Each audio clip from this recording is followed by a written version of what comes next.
I didn't know anything about publishing, and the guys lied to me and Paperboy and told us that they weren't going to be able to get the deal unless we signed over all our publishing to them. We were like, damn, the record's doing good. What do we do? We're like, just sign right here in the dark room. And, right. We're good. What's up, world? It's your boy Big Court on the Holding Court podcast, broadcasting live from California, IA. You see how I added that producer again? Yeah, I've noticed recently. You noticed that? Yeah. I don't know. I just pulled that out my ass, bro. But I don't know. I like the ring to it. Man, once again, it's on. We got a special guest in the house, bro. I don't say that lightly. The thing about it is this man, he doesn't get enough credit. He's like, his contribution to hip hop is grossly overlooked, but that's why I wanted to bring him on the show so we can let it be known what it is. I'm a Sacramento guy, Cibo guy. You got to give respect to this man and the contribution and the contributions of the legends. Exactly. And this is what we do, bro. We like to bring people on the show to highlight their testimonies and give them their flowers. We got the West Coast legend, Rhythm D. What's up with you, my brother? What's up, man? Good to be here, man. Glad, blessed, all of that. Yeah, man. Good to have you, bro.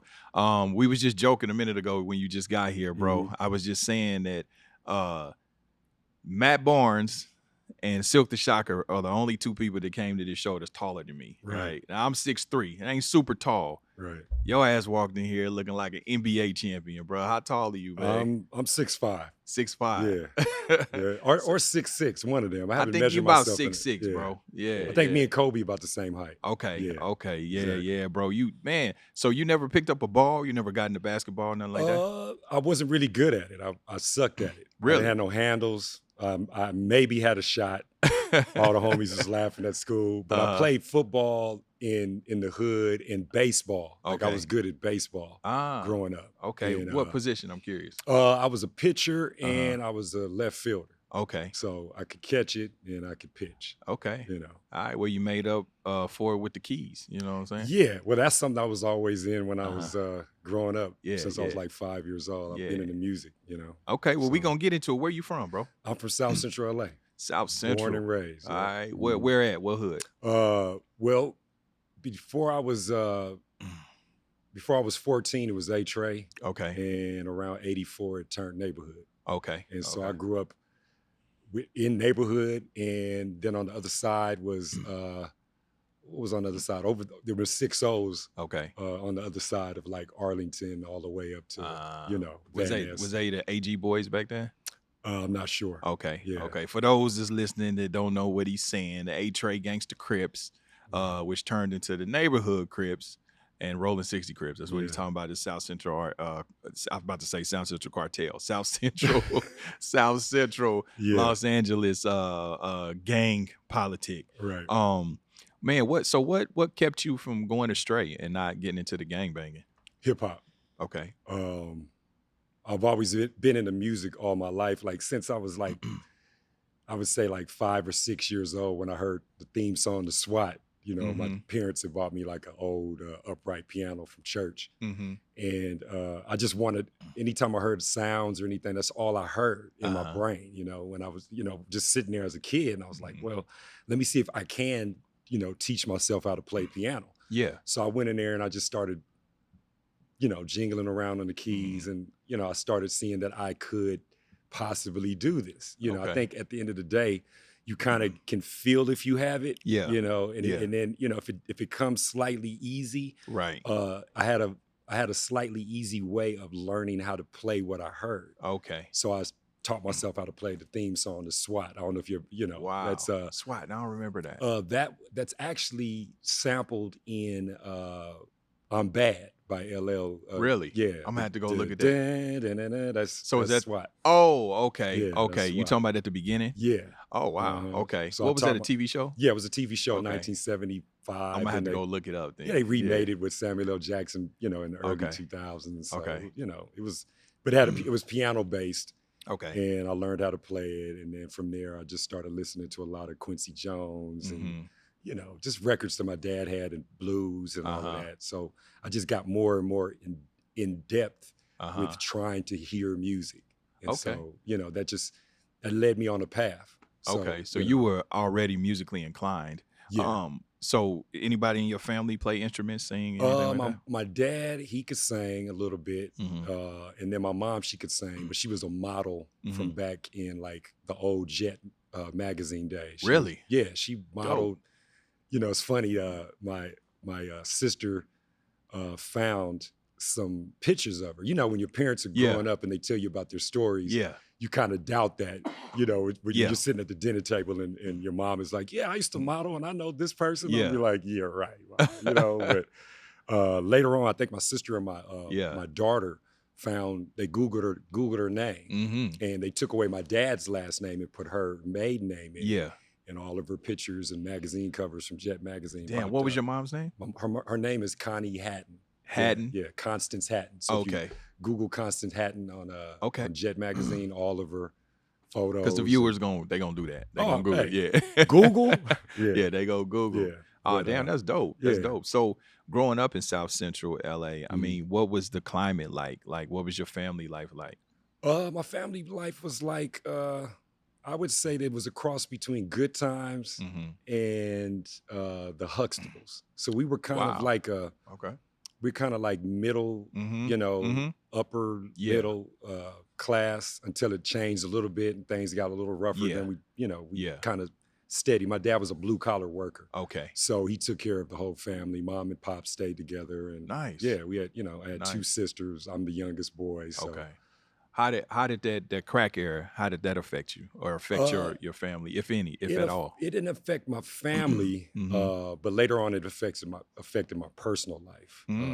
Okay. But it's that happened pretty deep with me in my personal life. Okay. But not me per se, just somebody that I cared about real deep. Oh, okay. Yeah. Okay. I got you. But it affected the neighborhood. Yeah. And the neighborhood kind of went sour. Yeah. All of the blocks were selling it. Yeah. First they started off selling weed, right.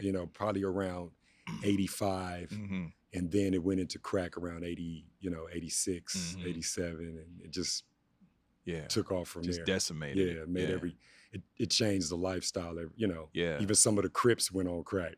For sure. You seen a lot of the ballers, a lot of the pimps, the players, because it's like it broadsided the community. They didn't know what it was, and cocaine back then was a party drug, fashionable. Definitely. You know what I mean? So I think that it was so cheap that it wasn't like, Coke was a little bit more expensive. Exactly. And so people, it was like a version of like stress weed as opposed to some bomb, right. Some good. So it took over. People got hooked on it and they couldn't get them off of it. It turned into like a crack vampire.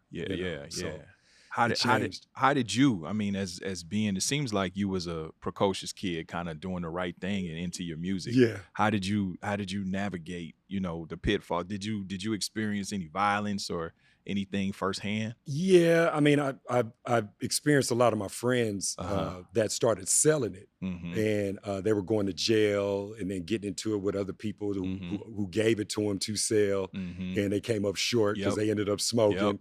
Yep. Just a lot of that. I saw people get killed. I lost a lot of friends to it from drug dealing and drug deals going bad, and then getting killed. For that. Right. So that's what kind of affected me because these were childhood friends that I grew up with, and it was like, damn, you could have went this way, but you went that way. That scared you. It basically, did. It did a little bit, but it toughened me and it made me, look at life a lot different. Right. It made me stay on my path. I wasn't really interested in anything else. But music. So that's what kind of drove me for a long time. What was did your parents, did they support you? Did you know early on that you wanted to, I want to make music, I want to be a producer, or did you have aspirations to do other things? No, I just wanted to. Really? Plan A. Okay. I followed my path since I was a baby. Okay. I never had any, it was, it's crazy, man. When you're driven, you have these blinders on where you're not looking at anything else that's happening. And I think that's where the strength comes in and the blessing that I was able to be endowed with, just the strength to look, okay, that's happening.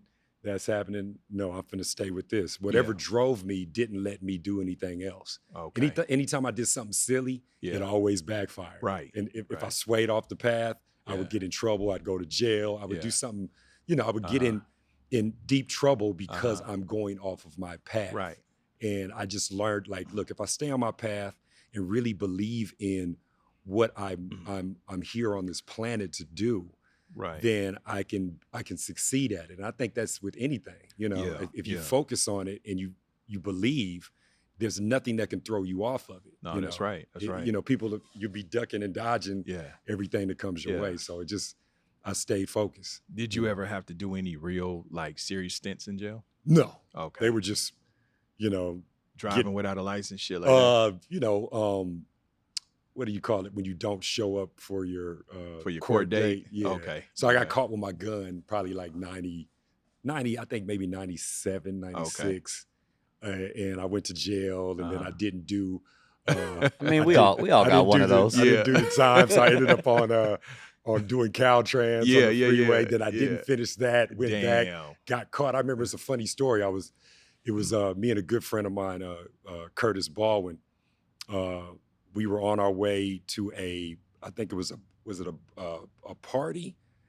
Yeah, we were on our way to Keyshawn Johnson's birthday party. Yeah. I think, if I'm not mistaken.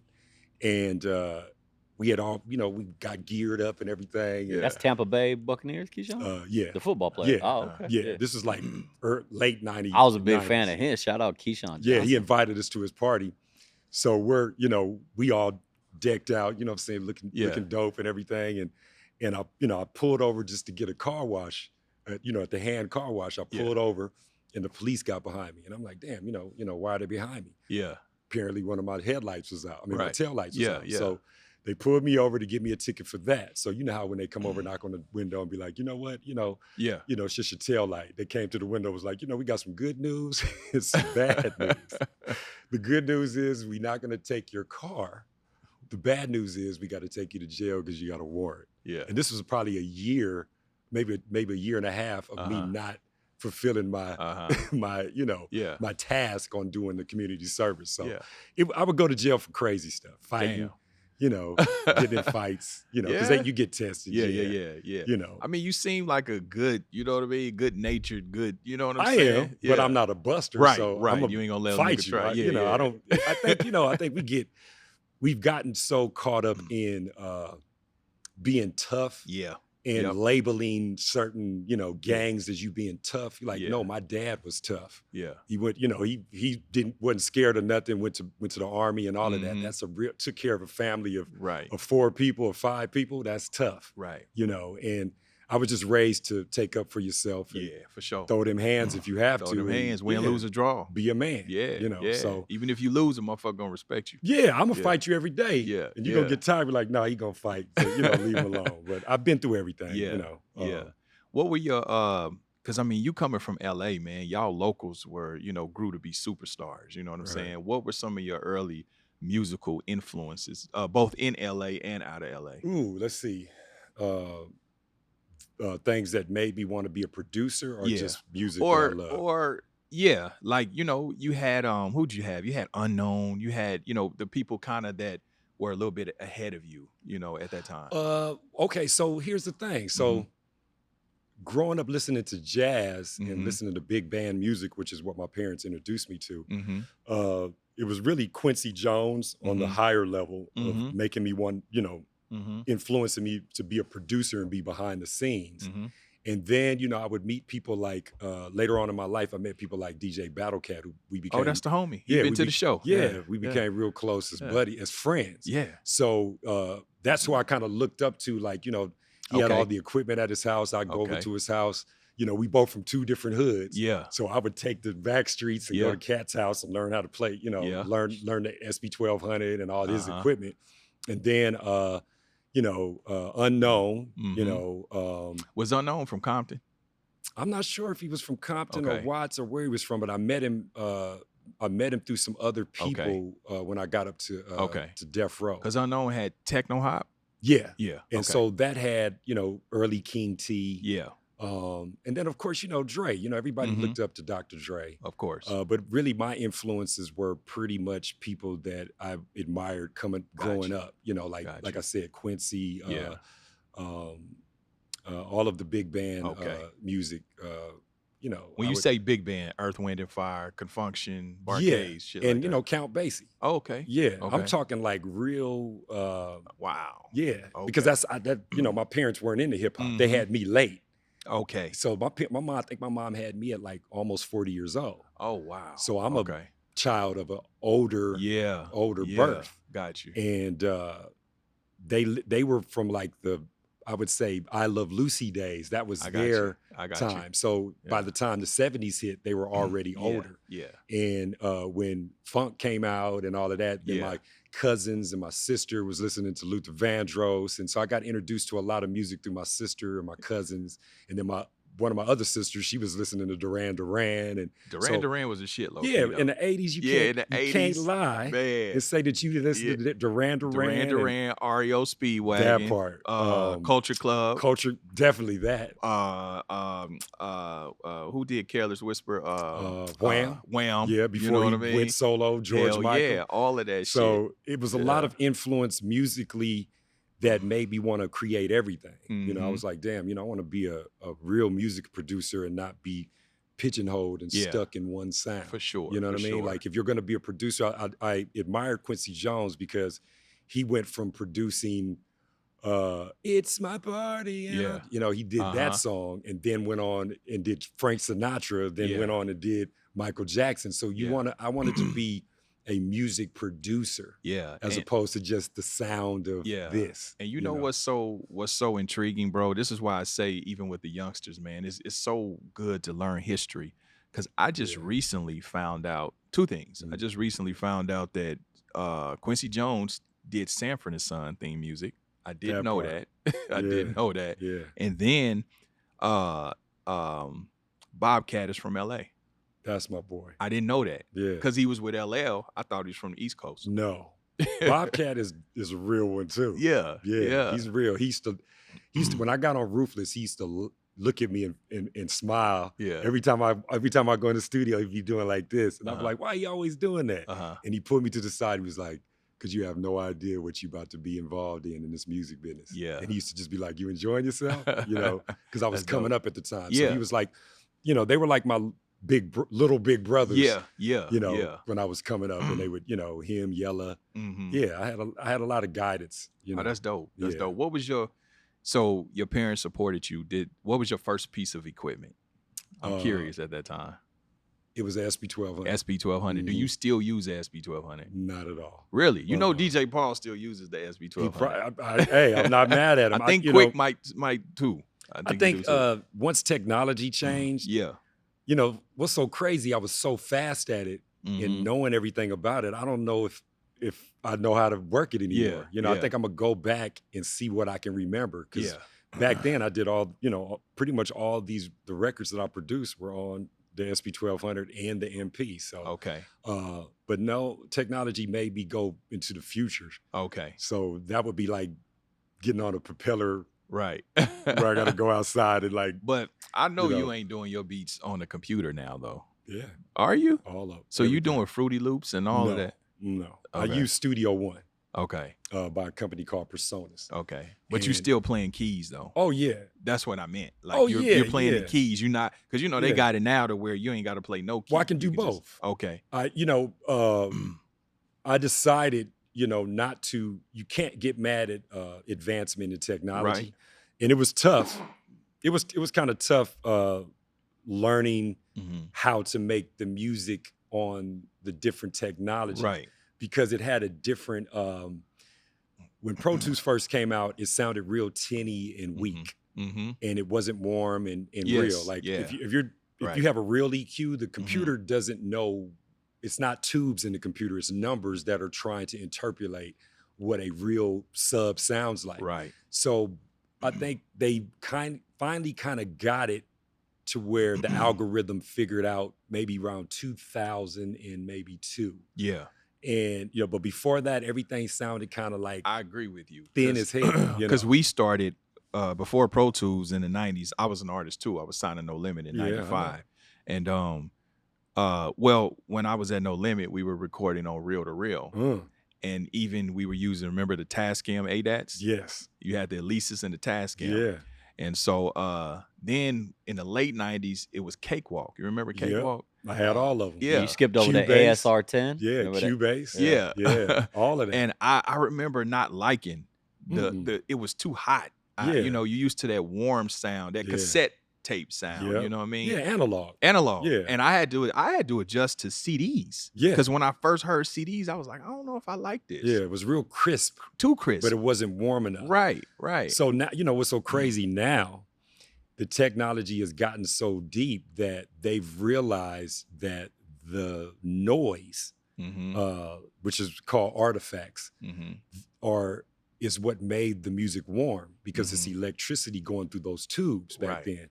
So now they've added noise on plugins that are more expensive, that use more CPU power. So the more expensive plugins, they're very powerful. But if you solo them, you know, inside of any kind of DAW what you're using, you'll hear like a like noise, and that's what adds to the warmness, the warmth and bigness of the sound. So we got out of analog to try to fake it and go back. It's crazy, funny. But like I said, I enjoy it. I'm having a lot of fun. See, that's real producer shit right there. Yeah. See, like algorithms. I know when you said algorithm, I'm like, we ain't on IG, nigga. Like, but nah, that's dope though. Yeah, just enjoying it. Yeah, no, that's dope. So going back, bro. So I'm assuming, what high school did you go to? I went to Sarah. Which one? Sarah High School. Okay, where's it's that? in Gardena. Okay, because I know high schools mean something in LA that usually dictates, you know, again, going back to the hood politics. Yeah. Well, I mean, it was a Catholic all-boys school. So you had two high schools, and they were all boys. One was Verbum Day, and the other one was Sarah High School. And then the rest of them were co-ed. So you had Sarah High School, then the females, you had Regina Chaley and St. Mary's. You know, a lot of actresses came out of St. Mary's and Regina Chaley, and then a lot of producers and actors and musicians came out of Sarah. And, you know, a lot of football players and basketball players. Montel Jordan went to Sarah. Oh, nice. And, another tall nigga. Yeah, he's taller than me. He was like my big bro when I first got over there. Let's see, I went to Sarah, and that's pretty much it. That's the high school I went to and finished out in, graduated from there. So once you graduated high school, you got on kind of pretty early. Is that when you ran into, got involved with Paperboy?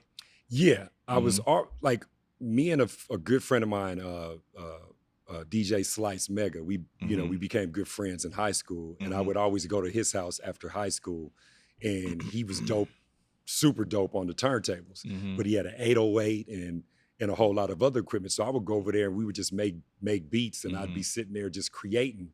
And it's one of those things where when you don't have something, you have to utilize what's around you. So I had a lot of people that had equipment and had access to the studios. When I met Paperboy, it had to be around like the end of 91. Another good friend of mine owned a rim shop called International Records right there on Manchester and Van Ness. This is way before the riots. And one of my good partners, Anthony McFarland, he had a lot of artists. So sometimes when I'd be over at Battle Cat House, I would leave Cat's house because, you know, straight down Van Ness, you know, that's one of my, my boys' rim shop.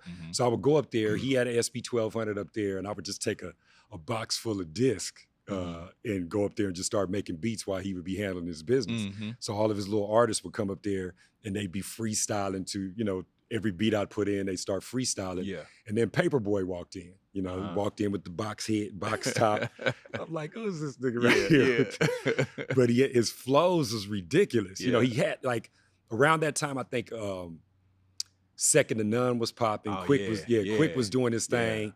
And he kind of sounded like how they flowed. A little bit. But it was doper though. It was like, bit. he had his little twang on it. I was like, damn, he had, you know, so I put in I just started putting in discs and started playing beats. And he was, you know, we kind of, you know, caught the bond of like, man, you know, I need to produce you. You know what I'm saying? So, you know, all of us broke, no money, you know what I mean? But we, you know, we kind of linked up and started working. And then we kind of lost touch a little bit in between, because there was a stint where I would be going over to be around Death Row. And that's a whole different story. So I I had like several things going on at the same time. But yeah, I ran into Paperboy there. He popped up at my house the summer of 91. And he said, I got a guy that wants to put some money into me.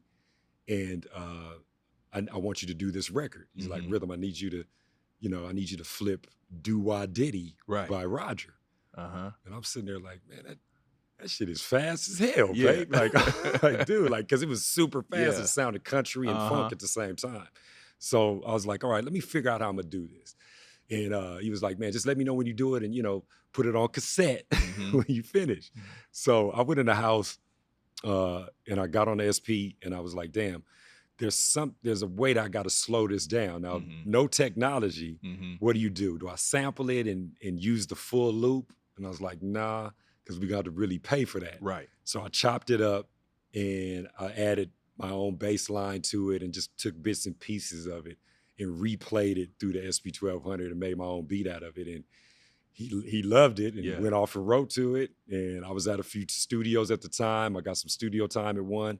My partner, John Ferguson, went in there and paid for the, studio time.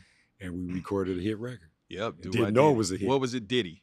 It was Diddy. Straight Diddy. I didn't want him to call it that. Yeah. But Pape decided he wanted to still call it Diddy, which made it put light on the fact that I sampled, Yeah. But John put the money behind it and it started really hitting in the streets, the swap meets. Yeah, I remember. And it had a flip side of another joint called the 9 Yards, which was getting played in the clubs. Now what's crazy about that is John's brother, Dave Ferguson, promoted a really big club in LA at the time called Jamaica House. Okay. And I was really popular up there, me and my whole clique. We were like super popular. It was like the ghetto version of Beverly Hills 90210. It was a lot of actors and actresses and upcoming musicians. And we were all like friends, but that was our go-to spot. Right. And I had no idea at the time that they were the ones that were putting the money behind Pape.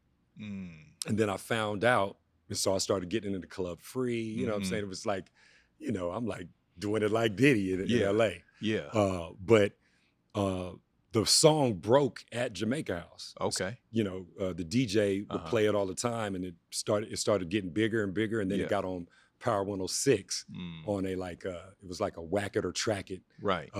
People call in and say if they like it or not, and it started winning for like 2 months straight. Never got beat until EPMD's Keep the Crossover came and took it off. But by that time, they had found distribution for it. What did that single come out? What company? Who put that out? Came out on Polygram Next Plateau. Okay. So that was the label that had Salt and Pepper and a lot of really big East Coast rappers were on it. And it was owned by a guy by the name of Eddie O'Oughlin. Okay. And it was Next Plateau. Did you understand the music business at that time? Absolutely not. Okay. That was my next question. I had no clue. So you didn't know about publishing, writer's credit, none of that? At all. Okay. At all. And, I have a story about the publishing that's real deep on that record. You can share it. Go if you can. Shit. Yeah, let's hear it. Because, we want the youngsters to learn. Yeah, so I didn't know anything about publishing. Yeah. And this is going to, go into me meeting Eazy. Right. So I didn't know anything about publishing, and the guys lied to me and Paperboy and told us that they weren't going to be able to get the deal unless we signed over all our publishing to them. Okay.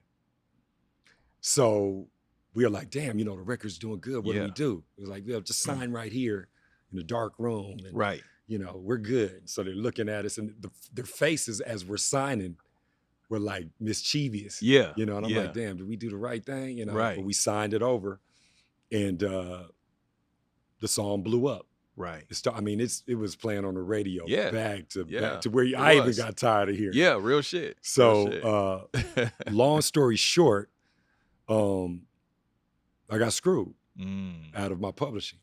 Now, they made at least give you the mechanicals? Did they at least give you the mechanicals? Yeah, I got mechanicals, but publishing is the most important. Right, absolutely. Because after a while, the song's going to stop selling. For sure.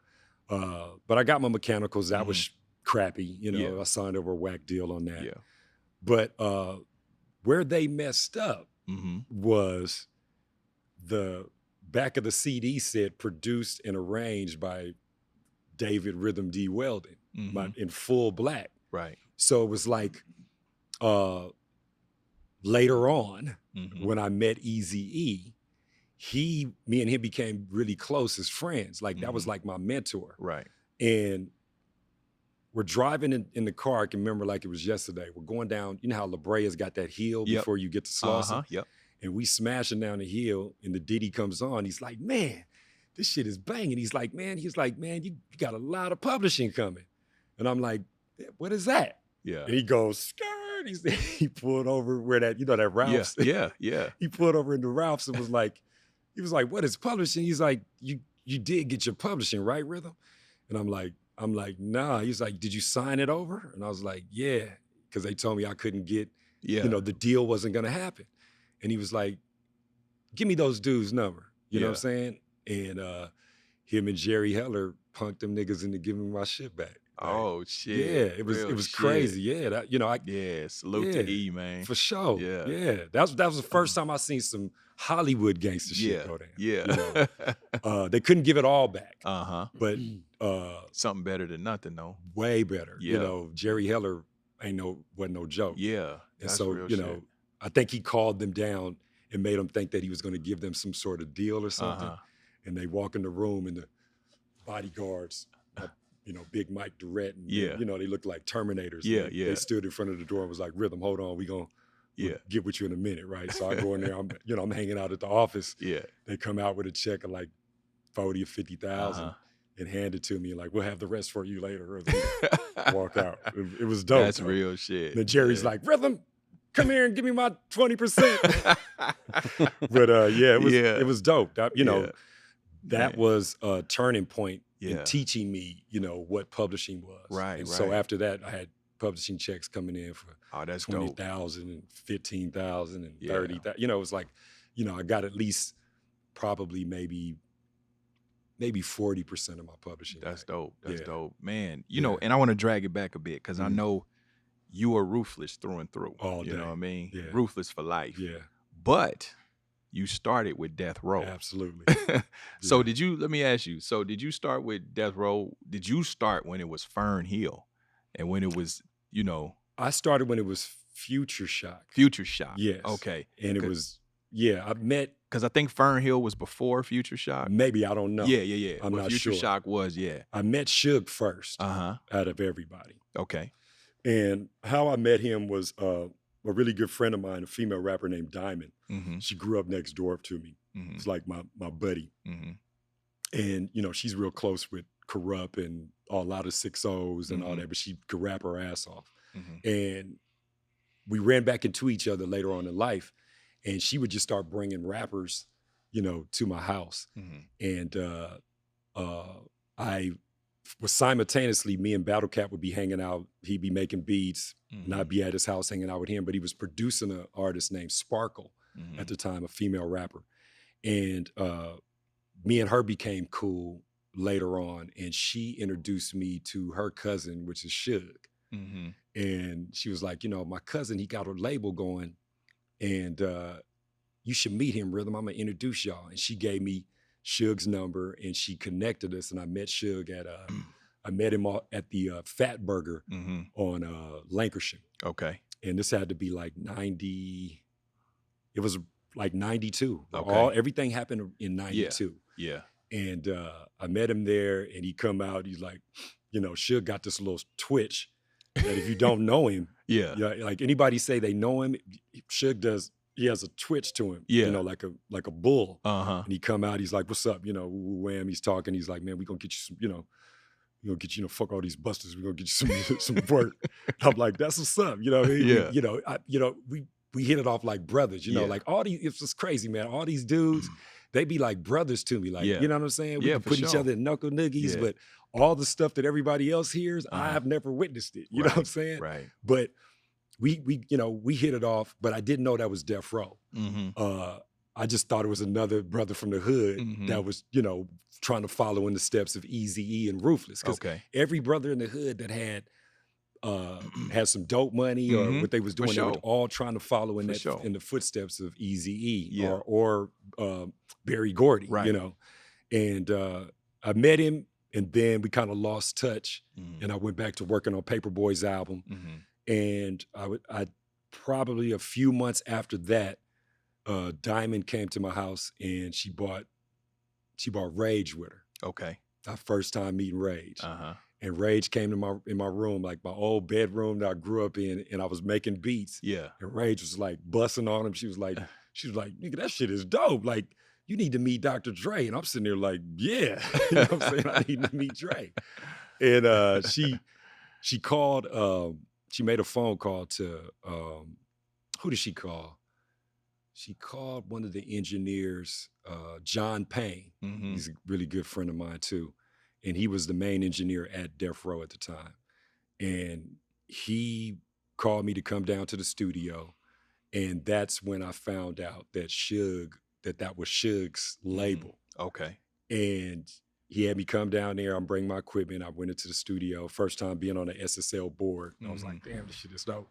And I plugged everything up and I started playing John Payne beats. And he called Suge on the phone. He was like, yeah, he dope. You know, you know, we ought to fuck with him. Just take him out to Dre's house. And that's how it all linked up. Suge came up to the studio. We went over to Roscoe's and started eating, chopping it up. And that's how I got connected to Death Row. Okay. And, you know. So what was it like? What was the temperature of Death Row at that time? Because you got Dre. Dre was there, right? Yeah. Okay. Yeah. So, I mean, now you here with the infamous Dr. Dre. Right. You know what I mean? Like, so what was it like getting in the studio with him?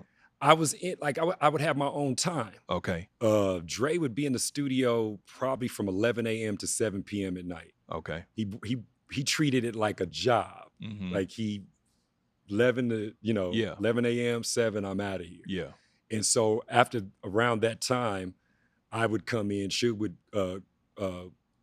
come and pick me up, and he would bring me up there, and I would be working on like Sugar Free before anybody knew who Sugar Free was. Yeah. Okay. Even before he got with DJ Quick. He was doing stuff with Quick at the time, but he wasn't at the time. I don't think he was calling himself Sugar Free. Okay. So he'd be in there clowning me like, "Hey, Rhythm, shit, you fucking with all these celebrity bitches, you know?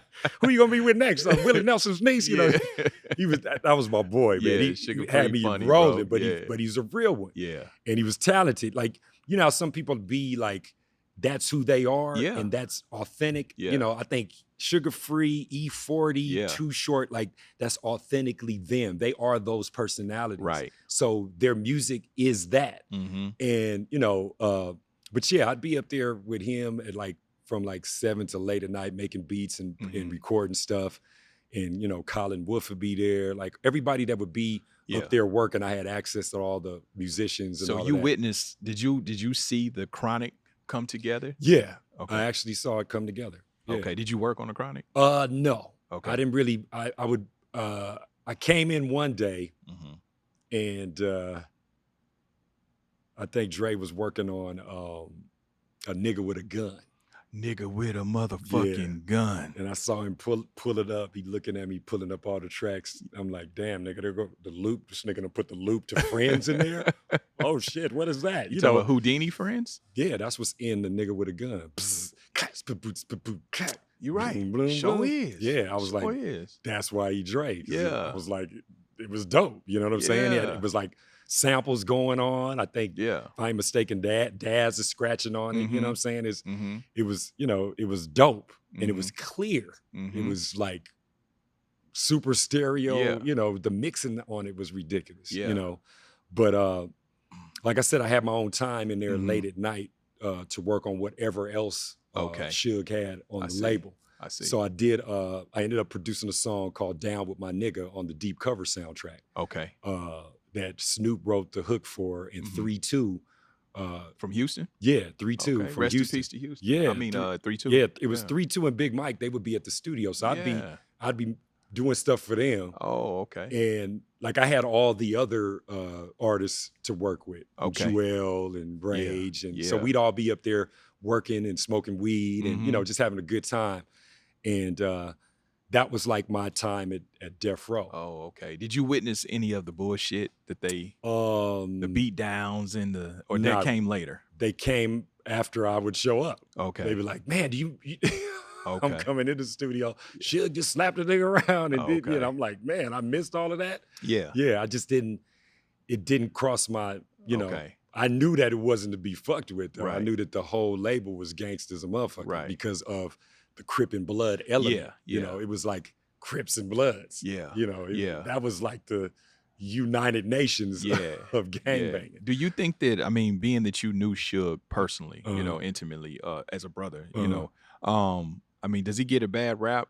Is Suge different than what, not absolving him of anything gangster shit he did, but I'm just saying, like, is his reputation, is that real? Or do you because like DOC, he's like, man, Suge is a big kid. Like, Yeah, it's like, okay, so you've got cousins, right? Mm-hmm. And you've got big cousins. Yeah. And you got bully cousins. Yeah. So Suge would be the bully cousin that if he loved you, sky's the limit. Right. And if you're not on that, you're not going to get that from him. Got you. Yeah. So I'm not on no super Crip blood or nothing, so I got the big brother Suge. Got you. But when he would be around that, that's when that comes out. Okay. And it was no joke. Mm-hmm. You feel me? Like the heart, like the super Crip and the super blood, and he would be like that, he would turn into something else. I got you. I think he was good for the industry when it comes to people, when it comes to the labels fearing trying to fuck us over with money. You know what I'm saying? Do you feel like he fucked his artists over though? He didn't fuck me over. Okay. I got all my publishing on Down With My Nigga on the soundtrack. Anything else I did for him, I got all of it. I didn't have any issues with him. Wow. When it came to that. Now other things, what are the other issues you had? The Hollywood aspect of it, initiations in the Death Row and all that type. Oh man, it was Hollywood as fuck, bro. Initiation? You mean like some initiations jumped in shit, like some gang shit, or some other shit? It was a lot of weirdo shit that didn't have nothing to do with making music. Really? Yeah. At Death Row? Yeah, at Death Row. To people that were trying to be involved that they didn't have no love for. Really? So a lot, like we started all that shit. Yeah. Man. Like, all the stuff, all the stories that you hear about the music industry, our generation and the generation before us started all of that. Wow. So so let me clarify. When you say initiation, like what? Like whatever we tell you to do, you gotta do it. So like some hazing shit. Whatever we tell you to do, this is your task. In order for you to be down, this is your task. Now I don't know who else had to deal with that. Yeah. So I mean, so we ain't just talking gangster shit. If we want you to fuck a chicken, then you gotta fuck a chicken and that part. Oh shit, I ain't never heard that. Yeah, it's like that's crazy. What's so crazy about the industry? It gives you a God complex. Yeah. And what it does, if you're you have good people and you got evil people. Then you got those people that are somewhere in between that straddle the fence. Yeah. The industry back then would make you straddle the fence because it would test your morals as opposed to what your dream is and where you want to go. Wow. That's crazy that you say that, because I'm gonna be honest with you, bro. I've been around the music industry since the mid-90s, and of course, being in No Limit, we never had no shit like that. But I'm saying I've heard rumors of what you speaking of. Yeah. I've never witnessed it. I've never seen it or been around it, bro. Man, come on. Yeah. There was so many, there were so many different parties. And we was wilding. It was wild. What's the wildest thing you think you've seen that you can say? Ooh. You can say. You don't have to put no names unless you want to. You know what I mean? But the give wildest us thing juicy. that I could say that I've seen on tape. Yeah. And I'm not gonna say who it is, but they had somebody on tape taking a dump. Oh, I mean, and wiping themselves and then smelling it once they. Yeah, I mean, that's like some high school college shit. It's weird. So now we have this on you. Yeah, it was Yeah, I mean, it was like I said, there was a lot of weirdo stuff that had nothing to do with making music. How did they even get that tape though? I have no idea. Probably putting a little camera in the bathroom. Oh, that's crazy. Yeah, just weird, just stuff that had nothing to do with making music. Wow. That would just be like, come on now. Yeah. So what drove you from Death Row? Why you didn't stay at Death Row? I realized that I had a hit record already. The Diddy was popping. Yeah. And a couple of things that came at me was like foul. Yeah. Where it was like, okay, y'all think I'm on some punk shit. Mm-hmm. And so I was like, damn, don't come at me that way. Mm-hmm. You got to watch who you admire when you come up. Feel me? Yeah. Like, look at these stars out here and the people that you look up to. Yeah. And watch who you praise and admire, because they may not be they might disappoint you. Oh shit. You feel me? Bruh, all the time, bruh. Yeah. You would be surprised at how many celebrities, I've been in a blessed position that most of the motherfuckers that I admired and looked up to at some point became a colleague or I worked with them, or I met them, or cultivated some type of relationship. Right. Boy, that's the worst thing sometimes. Yeah. Cause you like, God damn, like all these years I've been admiring you and respecting you, like you a whole weirdo or you a whole ass nigga. That part. Yeah. Yeah. No, that's real shit. Yeah. It's sort of like, if you look up to Superman and he turns out to be a piece of shit, and you like, damn, it'll change you in a way where you're like, damn, I have to stick to my moral compass. Yeah, real shit. Was the weird shit business? They had you fucked up on business, or you talking about you just had me fucked up with the weird shit? You had me fucked up with the weird shit. I got you. I follow. And that's what made me be like, damn, I can't come back here. I left Death Row around the riots. Okay. Before the Chronic drop. I got you. And it was like, damn, it was disappointing. Yeah. But I wasn't supposed to be there. Yeah. My head, my thoughts are spinning about what you're talking about. I think I kind of put it together though. Put it like this. Anything that was foul didn't happen because it wasn't supposed to happen. And you know what I'm saying? Yeah. And I got my revenge. Yeah. You feel me? Yeah. You understand what I'm saying? Yeah. It was like, that was supposed to happen so I would meet Eazy-E. Right. Feel me? Right. I feel you. Yeah. So now you rocking with Paperboy. Yeah. How did you end up at Ruthless? I ended up at Ruthless because there was a girl that worked at Death Row at the time, and she was a receptionist. And I think I was trying to holler at her, but she wasn't fucking with me. I didn't have no money. But she thought I was cute or whatever. Yeah. She was like, I got, I'm going to introduce you to these people. But she called me on the phone and she was like, a friend of mine needs some beats. And I was like, okay. And, at the time I was working with anybody that would come my way, because Paperboy wasn't paying me yet. I was already screwed out of the publishing. Right. Royalties so hadn't ran in. I'm hustling and I'm like, she got some money. Yeah, Mm-hmm. she rap rhythm, wham. I'm like, okay, go ahead and shoot her my number, have her call me. And, back then we had pagers. We didn't have no, everything was page. You get a page, pager, man. Get a code. With the code, let me go call it back. Yeah. And it was Tracy Jarnigan, Eazy's baby mama. EB's mom. But I didn't know. Mm-hmm. I didn't know that that's who she was. Mm-hmm. And, around the time, a good friend of mine named Shari Henry, she was always telling Eazy about me. Mm-hmm. So I'm pretty sure she was like, just plummeting his brain. You need to hook up with Rhythm D. And he was like, okay, I'm, whatever. But Tracy put the nail in it and sent me his number. And he hit me, with the 187. I still got the Skynet pager at the house. Real? Yeah. With his code in there. With his code in it and everything. Boy, that's probably worse. The battery is probably like, there's a battery in there that's probably like full on like acid. That bitch probably about to explode. Yeah, he called me I think summer of '92. Paperboy is off the air, just playing. So I think by me having that record, he was like, I do need somebody that's popping right now. So he hit me up and he was like, hey man, I heard you had some beats, and the crazy part about the story is Tracy wouldn't tell me who he was, and she would just be like, every time I'd finish a song on her, she'd be like, that shit is hard. you need to meet my baby daddy. He needs you right now. And I'm like, who the fuck is your baby daddy?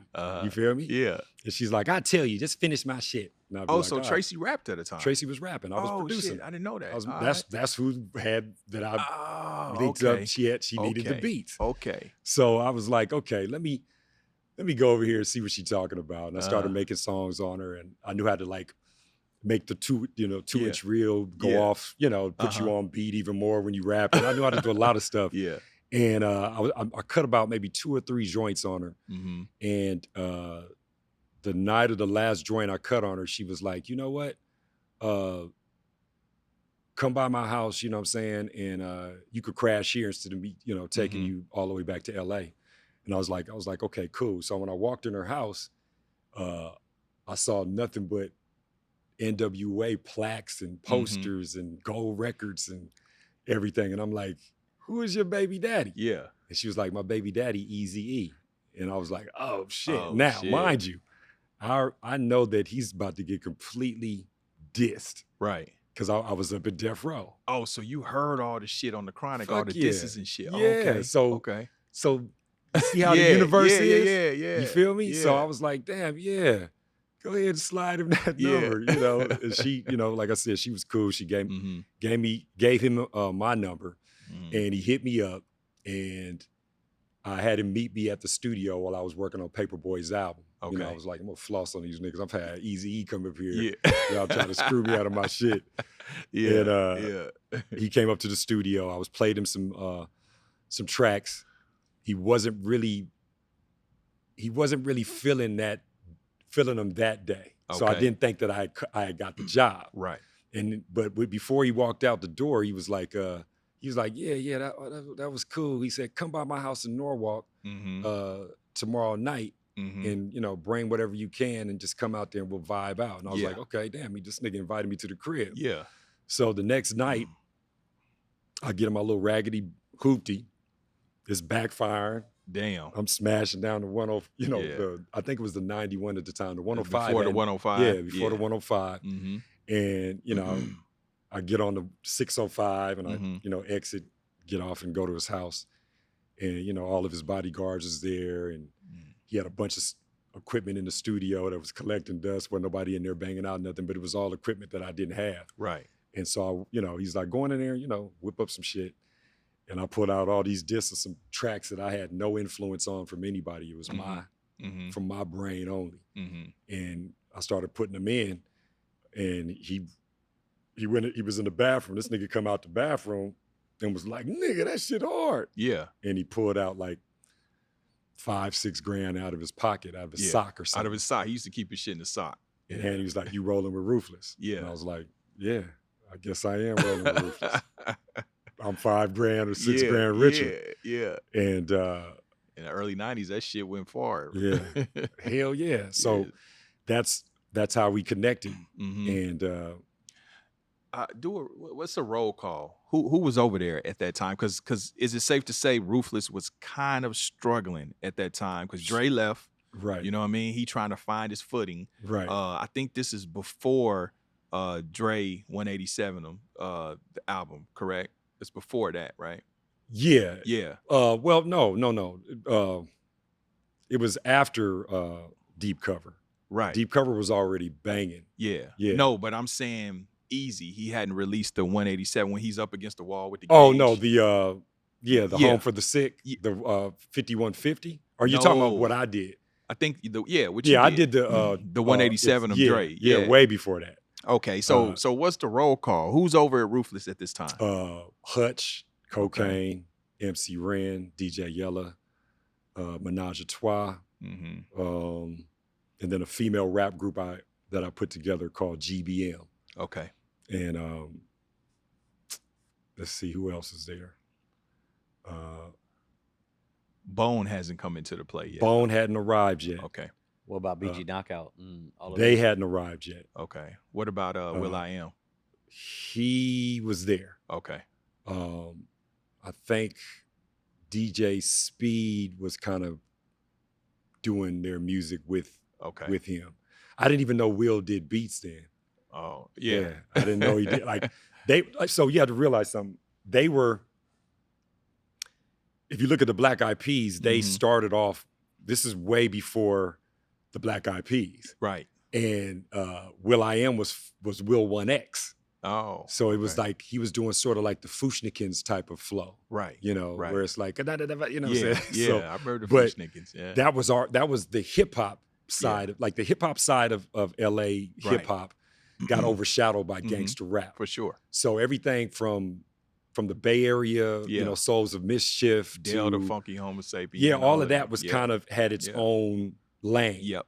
And so because big gangster rap kind of shunned all of that. You was corny if you wasn't gangster rap. So he had a little bit of tough time really making his way on Ruthless. But Eazy was the type of CEO that believed I take a lot of stuff, throw it up, and see what sticks. I could see that. Yeah, I could see it. Because even with Bone, it was like that. Yeah, you know what I mean. Well, Bone, they had a sound. Yeah, but I mean, it was a sound that was left field at that time. Yeah, at that time. At the time, it was so a sound it seemed that was like, left field. Yeah, even with N.W.A, it was like he just said, "Fuck it, let's just see." It was like he was always looking for something different. Yeah, because it's product. Yeah. So you have your, I would say, baby groups, and then you got your main ones that are doing good. So if as a distributor or a wholesaler, if you're selling CDs at $8.95 a pop, if you sell 200,000 or 300,000 of this one and that one, you do the math. You go on your calculator. The CDs was the business. So but Ruthless still had their deal with Sony, with Red at that time, right? Yeah, they had Eazy had several distribution deals with he had his label, which was his imprint from Ruthless in Compton. And then he had several different distribution deals with different majors. Oh wow. That's what made him a dope businessman. You feel me? So this record might come out on. Okay. You feel me? Was on he Relativity. Still he did fuck with Relativity. Yeah. Was McCullough still operating at that time? I don't know, but he left them alone. Yeah, he grew past them. That was a super independent time. Right. I'm pretty sure that's when he sold a bulk of the, out of the trunk of the car type stuff. Right. All this stuff like Fat Girls on My Jock and all that type of stuff. N.W.A and the Posse shit. All of that was on McCullough. Yeah.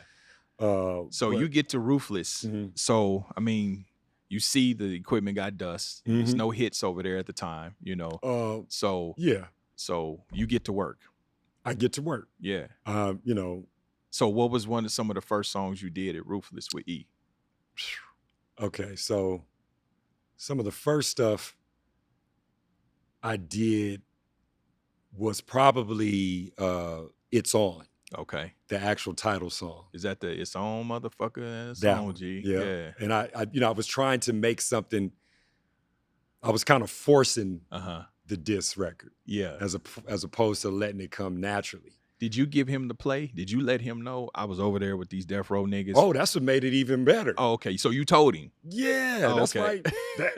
He met me through somebody that was at Death Row. Yeah.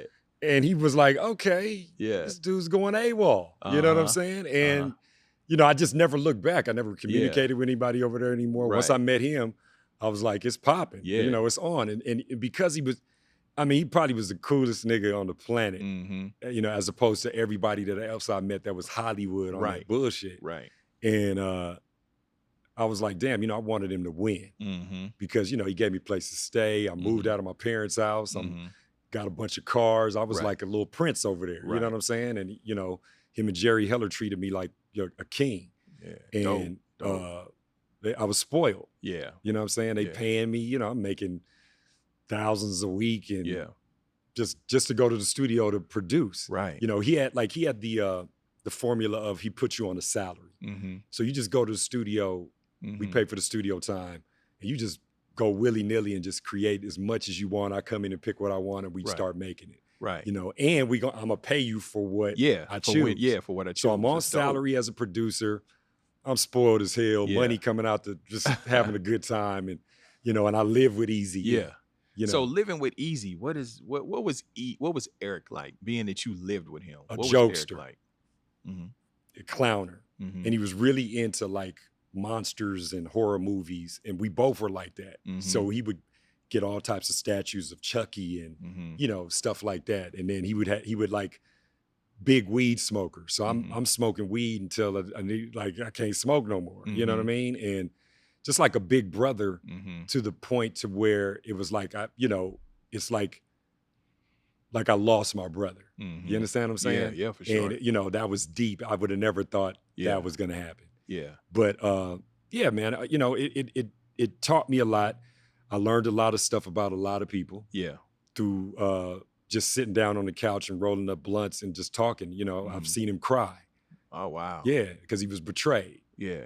Like, so he literally was hurt and behind the shit with Dre. Yeah, because he cared about Dre like a brother. Okay. And I guess the way that he felt that he was getting done was kind of shitty. Yeah. You know what I'm saying? Just, it's like, I get it. Like, I saw both sides. Yeah. So it's like 2 wrongs don't make a right. Right. Like, man, maybe you should have paid the nigga. Yeah. You know what I'm saying?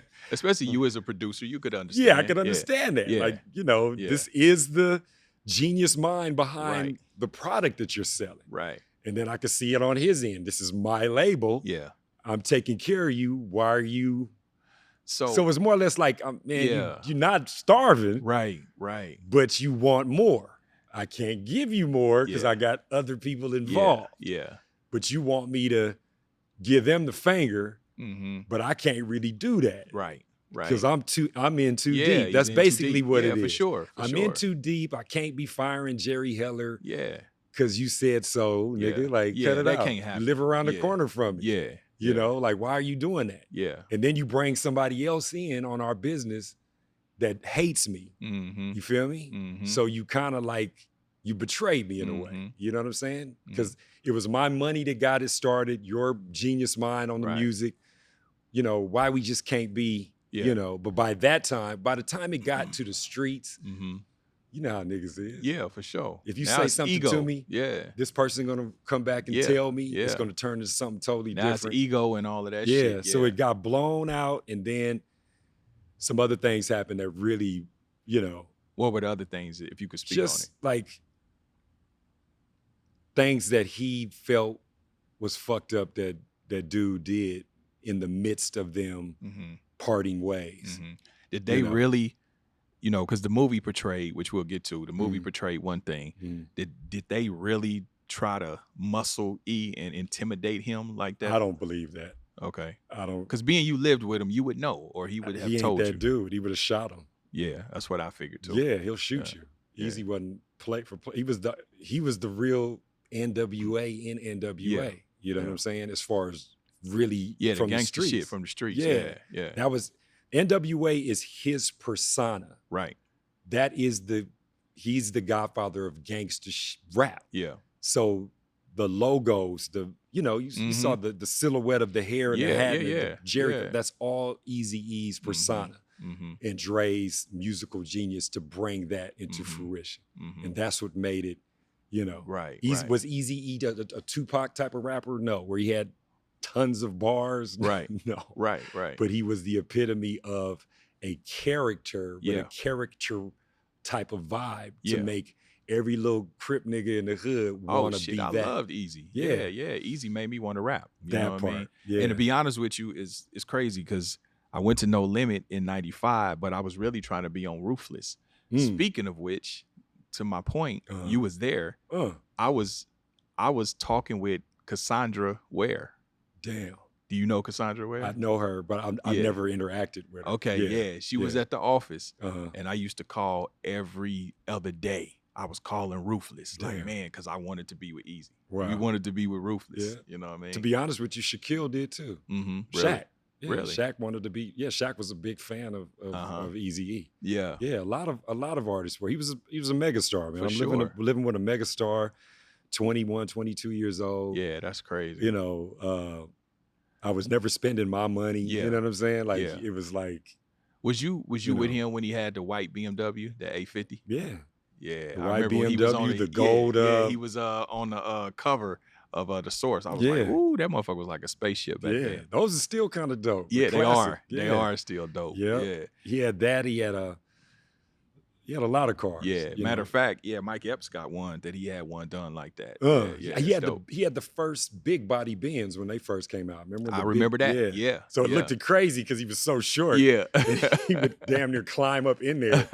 But yeah, man, it was, that was one of those things where Eazy, like I said, Eazy taught me a lot about the industry. Right.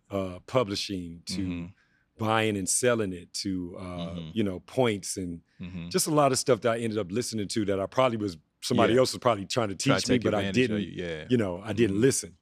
But so talk to me about, because now the climate is fucked up, like you said, it's on now. It's Death Row, they the ops, it's Ruthless. Right. So talk to me about Compton City G's, because like I told you. I just realized that you did that. Wow. That you were the producer of Real Compton City G's. That I am. You did that beat on what? What'd you do that on? I did that on on Bruce Forat's F9000 and the SP1200. I had them both midied up. And so I would do all the drums in the SP1200 and then I'd run all the sequences in the F9000. And Eazy bought the F9000 for me. Okay. I think it was like $7,000 at the time. Okay. I just went in and bought it. Yeah. And because I hadn't gotten into the MP, it was only the MPC 60. And so the MPC 60, it had an issue with where the samples, they wouldn't monopoly, they wouldn't stop when you hit them. They would just keep, going over. But anyway, that song had a lot of emotion behind it. Yeah. Because being over at Death Row, I could have been dissing him, but somehow I didn't fit into that. So the universe brought me to him. So I had a task of going up against the biggest producer on the planet. Yeah. So I'm like, damn, I'm 22. My production skills, they're up to par, but I got to step it up. Yeah. A few notches. Yeah. Especially since I already know how they buy the Chronic is about because you competing with the Chronic at this point. Definitely. Yeah. But it was cool that I was over there because I got to hear. Yeah.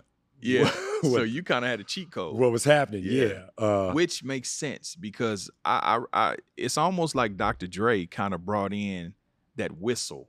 You know what I mean? Yeah, that was okay, so that's a interpolation of the funky worm. Okay. Okay. And it was introduced to the world on A Nigga's Always Into Something. People don't remember that on the Niggas for Life record. Yep. And so because it had such a distinct sound, he brought it over into and made that. That was to me, that was the beginning of the G-Funk sound, was Absolutely. A Nigga Always Into Something. Absolutely. And people don't really, they don't really know that. Yeah. But I do. Yeah. So, because you noticed during that time, everybody started using the whistle, which, did you do that with a pitch bender?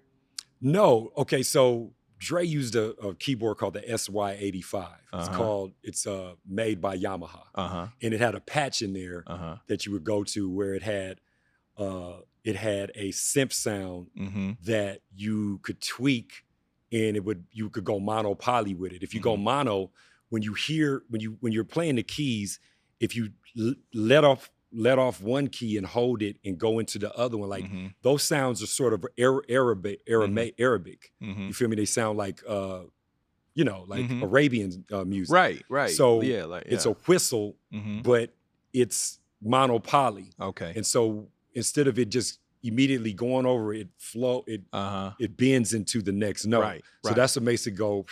And see, that's why it sounded like a pitch bender was being all day. used. But no, that's just letting off the note. Okay. You could pitch bend it, but if you're trying to flow with it slowly, you have to know to be a little bit behind to make it glide into it. Okay. So that became our signature sound. I noticed that. Yeah. So with Real Compton City G's, did you play that bass line, or is that a bass? I played everything. Is that a bass or keyboard? That's me on the Mini Moog. Okay. That's a Mini Moog, a JD800, and the F9000, the SP1200. So I played everything. I sequenced the bass line. Yeah. And all the drums everything is me. Yeah. Oh, wow. I sampled the drums out of the JD800. People don't know that. And I put them back into the SP, tweaked them, and made, what I was doing was I was trying to be cinematic because if you listen to our music back then, the rappers may have been dope, but our beats were very cinematic, and they fit the hood, they fit the time, and so gangster rap had some cinema to it. So if you couldn't do that, and you weren't blessed with that gift to be able to do that, then it was going to sound corny. Right. Lucky for me, I was I was blessed with the gift to do you that. had the G shit. Yeah, so I and I kind of did it on Paperboy's album. But when I was making the beat, I started looking at. I'll tell you what made me really get out on that song. I went to Larry Parker's. I don't know, you probably don't know that. That was a very popular deli club type of thing in Beverly Hills. And me and my whole clique would go there after the club and get food and everything. I was sitting there at the table with everybody, and Yo MTV Raps came on with Dr. Dre and Ed Lover. And everybody in the whole place knew that I was on Ruthless. And Dre Day came on for the first time. Okay. And they turned it up. And I was sitting there looking, and it looked like everybody in the whole place looked at me. It was like, what you gonna do? So I went back to the house, and I started looking at all of the N.W.A covers. And I just started noticing, okay, there go Arabian Prince. I'm looking at how everybody's dressed. And then it got to Eazy, and he looked at like the real motherfucking G. Yeah. And so I went in and I was like, okay, I'm gonna sample my voice going, real motherfucking G. Yeah. So I sampled me doing that on the mic, and I put that to the side, and I was like, damn, I need to make it a clown version of it's gotta be a cross between Nothing But a G Thing and Dre Day. So I was like, how can I make this sound evil? Because Eazy liked evil, dark sounding beats.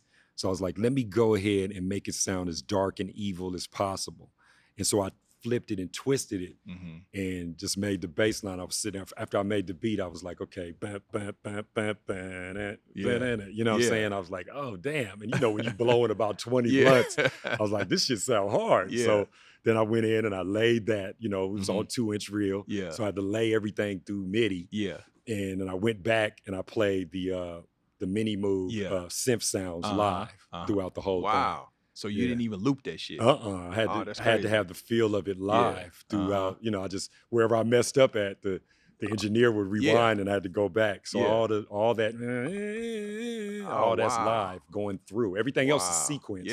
But I'm playing that live. Oh, that's dope. Yeah. So it added a Yeah. So did you put and I mean, I haven't heard it. Well, shit. I mean, I work out. I just heard it maybe a few weeks ago.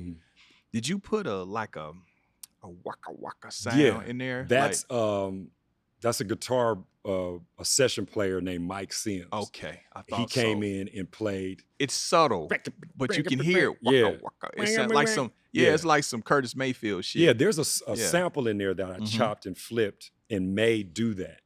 But I wanted it to. I overlaid it with Mike Sims playing the guitar, and he just went in there and put the waka. That son got that ear.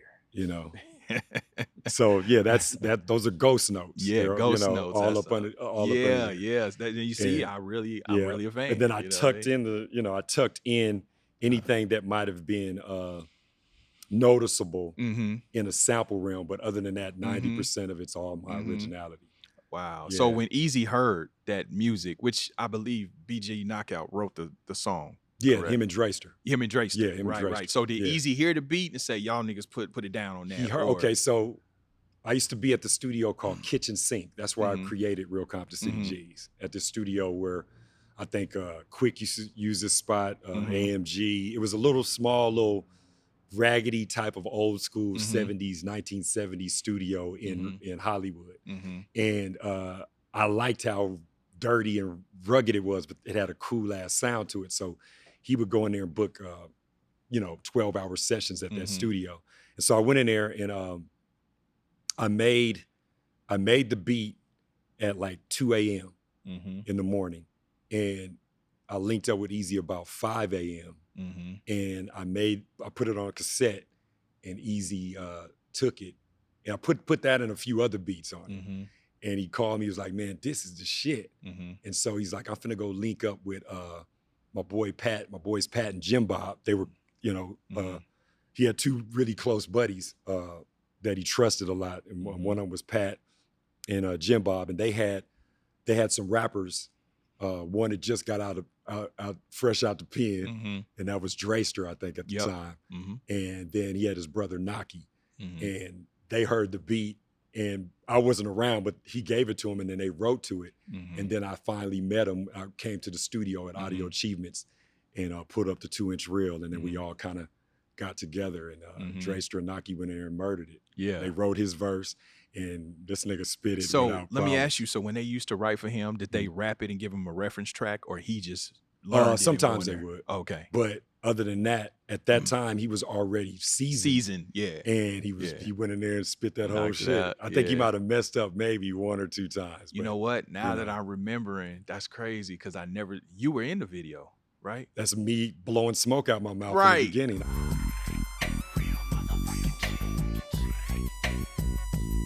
I'm putting the face. I'm the first one to do that. I'm putting the face now. Yeah. Yes. Yeah. That's crazy. Yeah. Okay, I didn't know that was, Yeah, it was a poke at them. Yeah. It was like, by me being over at Death Row and everybody knowing it, it was more like the regular person didn't know. They were probably like, who's this nigga blowing smoke out in the beginning? Yeah. But it was like, damn, this nigga Rhythm that nigga did was the just beat. with us. Yeah. Like, that motherfucker. That part. But it was like, nigga, you know what I'm saying? It was like, but that it was more more your moment. Yeah. And it kind of, it caused a little bit of bit of drama, but you know. Now once that shit hit the fan, so now y'all all out, right? Yeah. It is what it is up. It's up with y'all. Oh, I had bodyguards, everything. Really? Yeah. It got that deep. For sure. Yeah. Because it wasn't, Yeah. Nothing ever happened, but Eazy protected me. Yeah. He had, Big Animal. Shout out to Big Animal. Yeah. They would rotate. Sometimes the twins. The Samoan twins? Yeah. Sometimes the twins would be with me at the studio. If Big Animal wasn't with Jerry, they send Mike Durrett to hang out with me. So they was protecting me from the bullshit. What was your relationship with Jerry? Uncle and nephew. Wow. Yeah. So Jerry was good to you. Like a motherfucker. That's dope. I can't say nothing bad about Jerry. He loved me. That's like dope. they both did. They liked me and I was dope. So they was like, damn, we got rhythm. You know what I'm saying? I was I was happy to be over there and I was learning. And that was one of the greatest moments of my career is being on Ruthless Records. That's dope. Yeah. That's dope. I can't say nothing bad about it. What are some of the other records that you produced for E and for Ruthless? I did for Ruthless. I produced a song called I produced N.W.A. Okay, Hoes with Attitude. Yep. I produced MC Ren's. I produced on his Shock of the Hour record. That was before Kiss My Black Ass or after? After. That was after. Yeah. Did a song on that called Attack on Babylon. Okay. And I produced Bone Thugs and Harmony's Down for My Thing. Oh, bang, bang, I'm gonna get down for my thing. Absolutely. That's all yeah. Creeping on the come up. Creeping on the come up. So that means that you were working with my homie Kenny McLeod and Unique. No. Oh, you didn't work with Unique and Kenny? No, but I knew him. Oh, okay. Yeah, I never really, you know what? I didn't really start collaboing until maybe 2 years ago when, because I live in Atlanta now. Oh, okay. Everything would pretty much be me until, no, you know what? I take that back. Me and Chill from Compton's Most Wanted, we started making beats together and we started a group called the Boondocks. Okay. And we started traveling, going back and forth to Atlanta and slanging beats. But that's probably the only person I would collab with. Okay. But other than that, I had camaraderie with all, from Hutch to Kenny McLeod. Did you ever do work at the Black Hole? Yeah, I did. Okay. I worked on, what did I work on at the Black Hole? I think I worked on a solo project for Busy Bone up there. Yeah. And I would just go up there and hang out. Which one was it? This was later on when he went solo, like Heaven's Movie or Alpha Omega. Damn, I'm trying to think. Okay. What it was, but I would just go up there and hang out. Okay, because you work with Flesh too. Yeah, I did. Well, okay, so now so we jumping like okay. Let's stay in order. Okay, let's stay in order. So let's see. So it was up with y'all. You know what I mean? Yeah, it was. You was naming the other Ruthless acts that you had. So Menage a Trois, which was a group that Yella had. It was 2 girls. They was hella dope. was Tanisha, and I did a song called La La La. And Eazy shot a video for it. You can look it up. You'll see me in there rapping. Yeah. Because I was really going to be an artist too on Ruthless. And I produced another one of my partners. His name is Stefan. He had it was him and D Barnes on Pump It Up video. He had the gold streak in his hair. Well, I bought him over to Ruthless, and I got him signed too. And I produced his whole album on Ruthless. Nice. And I produced everything over there. Okay. I was the in-house staff producer. Yeah. Okay. I pretty much had Dre's job when he left. Nice. But you were treated better than Dre. Yeah, I mean, yeah. I guess if that's what you want to, if you want to say they learned their lesson, and it was like, hey, we gonna do him. Oh, I see what you said. Yeah, it was more or less they got it right with you, basically. Yeah, and then he passed, and that was, So now March. Well, before we get there, you did as we were talking about, because I want the listeners to learn as well. Okay, let me. Just like you did BG Knockout and Dre's album, Real Brothers. Real Brothers. I was working on Real Brothers at the same time as Bone Thugs and Harmony. Okay. I did tons of songs for their whole project. Yeah. But it didn't come out until later. Real? Oh, okay. So you did Down for My Thing, but so you got shit that came up on East 99 as well? No, I'm talking about Dre and Dr. Oh, okay. I was working on their album as Bone Thugs and Harmony got on Ruthless. Okay, like Eazy didn't know Bone Thugs and Harmony while I was working on. Yeah, he ran into him in Cleveland at a show. Right. And at that time I was working on BG. He had me in there working on Gangsta Dre. Like they were going to be the next because they helped him diss. Yeah, for sure. But he didn't do it. As a businessman. That's right, because they went to Outbursts or something like that. Yeah. Right. That part. They went to Def Jam. Yes. Yeah, but that was later on. Okay. And so all of those songs ended up being on their Def Jam. I got you. Yeah. Yes, you're right. Yep. I do remember that. Why? Yep. Yeah. So now that you say that, why didn't Eazy put that shit out? He felt, and we got a little argument over this, me and him. And I thought it was kind of messed up until I looked at it business-wise. Right. Like, I was like, man, why you... Because I almost didn't have a song on Bone Thugs and Harmony because I was like, man, Dre and Naki, nigga, I'm working on they shit. They, they just helped you diss. You need to be doing them. And he was like, man, nah, these little niggas right here is rapping hella fast, rhythm. I was like, all right. So I came up there. They was hella fans. And we hit it off. I came up to the studio and I made Down for My Thing on the spot. And then we became cool. And I was riding around with him in my truck, and we was, we was all like a family, but I was still working on Dre and Naki at the same time. And he didn't drop their record. He dropped Bone's record because they were a new sound. And I had to suck it up, And, what's so crazy, he would never give me copies of stuff when I would leave the studio. Yeah. Because before the internet, it was bootleg. Yeah. So he didn't want anything bootleg right. to get out. Right. And so we'd argue about that. He was like, man, I can't get this to you, Rhythm. Yeah. Because if you let it out, somebody get to swap me to have it before. Yep. Before we sell it. We get in arguments over that. But other than that, I produced, I think, everybody on the West Coast. I think, you probably don't know this, but I produced on the Blue Carpet Treatment. I knew that. Yeah, I produced Snoop. Dogg, I ended up reconnecting with Snoop. Yeah. And Battle Cat rejoined us together, and I did a Bitch I Knew on the Blue Carpet Treatment. I produced Mac 10. I produced a song called Money's Just a Touch Away with Gerald Levert singing on it. Oh wow. Yeah. That was on that was on Priority. Was that that wasn't the Faux Life, right? It's the one where he's cooking on the cut. That's the Recipe. Okay, Recipe. Yeah. And I produced Flesh and Bone. I did both his. I did stuff on both his. So albums. I know you did the Thugs, and you did Fifth Dog Let Loose. Yes. Yeah. How did you just because he was in jail? Correct. Was he in jail during that time? At the time, he was being managed. He was being managed by Jerry Heller's cousin, Gary Ballin. And Gary Ballin was managing him, and I think he was managing another producer who who is Dionne Warwick's son. He was dope on making beats too. And we both were working on Flesh and Bone stuff. And I think they got him a separate deal with Def Jam. Right. And that's when I did Crazy by the Flesh. Yeah. Right. And that was a gold record. That's Def Jam. Both of them went gold. Yeah. One went gold and one went platinum. Because I think that Fifth Dog Let Loose, if I'm not mistaken, he was already in jail. It came out after he was in jail. That's what happened. Yeah. He went to jail after, and a few years went by. Then he got out, and he relinked with me when I lived in Orange County, and they came by, and then I started doing Fifth Dog Let Loose. Okay. Yeah.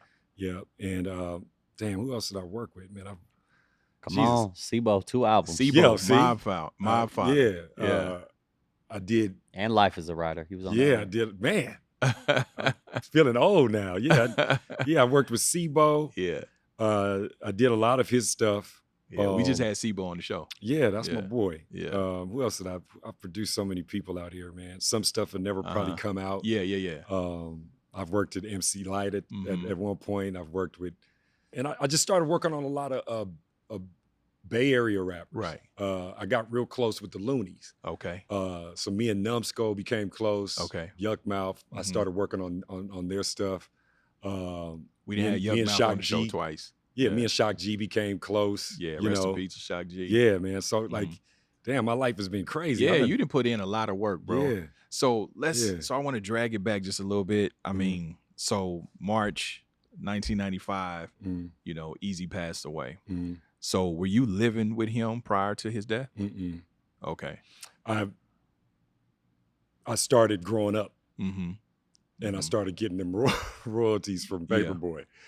So I think I went to the mailbox and had a check for like $57,000, and that's a lot. Yeah. And I'm meeting girls. Yeah. I moved in with my baby mama, got her a spot, us a spot, and just was getting away from. Okay, so put it like this, man. I started seeing why resentment is there when when you're up under someone and you want to be, as a man, you want to be by yourself. Right. And you start thinking, like I started seeing what the real issue was. Like, I don't want you to buy my cars. I don't want you to own I want to own my own stuff. Right. I want to. Right. And Eazy would sort of kind of take care of you. I got you. You feel me? Not give you what you earn necessarily, but take care of you. Good. Yeah. I got you. And I was good. I got but you. I still wanted, like when I would go buy a car, they would be like, I could have got you another better deal. Take that back. And I'd be like, nah, I chose it. You know what I mean? So it was, it was like I was getting away from, I'm growing up. Yeah. And so, I moved out and I started doing my own thing. And we kind of like, he started seeing, and then he started getting sick, but I didn't know because I didn't live with him. I started, my stuff was over there, but I had already had my own spot, and I was kind of moving out to be independent, right? But not away from Ruthless, right? But just be independent as a man, for sure. And I kind of like didn't see him for a minute. And I think Shari called me and told me that he got put in the hospital because he couldn't breathe. And I think I ran into him one time before that, and he was wheezing, and he had cut me a check for some royalties. And then I didn't see him probably maybe 6 months. And I would still be in the studio, but I didn't see him a lot. He was either he was sick or he was dealing with a whole lot. And I'm dealing with a whole lot as being, in my life. Right. And once he got really sick, I didn't see him. Yeah. I didn't even get a chance to see him in the hospital. Wow. And they weren't letting nobody in. Yeah. It was a lot. And all I had was the last time I saw him. And he didn't really look sick. But he had those things that you get in the corner of your mouth. He had sort of like kind of like something going on. When I looked at him, I could tell something wasn't right. Really? Yeah. Like what is that like? I don't know. It's sort of like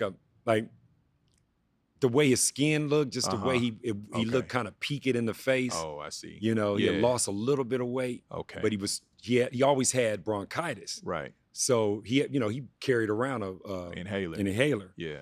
And so I thought nothing of it. Okay. But yeah, he just looked a little strange and was kind of not standoffish, but kind of, you could tell something was on his mind. He would always have acupuncture in his head to keep his stress down. That's what kind of level of stress he had on him. Damn. Because we used to get kind of, hate letters at the house. Really? Yeah, man. Hate letters like we gonna kill you, and Really? Why? In reference to what? I don't know. That it was a lot of hatred from Aryan Nation type stuff. And, really? Yeah. But why though? I don't know. That's just because that's I what think they do. there was a time where I think I don't know if it was the CIA, but some organization found a list of all the top Black billionaires that were going to be taken down before the year 2000. Okay. And his name was on the list. Wow. Yeah. And I think Eyewitness News, he had to be on the news about that. Yeah. Yeah. But we were getting all types of crazy stuff happening. I know a lot of stuff because I lived with him. Yeah. So where everybody thinks that they know, but they don't know. So as the movie portrayed him to be going through a tough spot, of falling off and his money not Stop right. it. Cut it out. False. I lived with him. Yeah. But no falling off.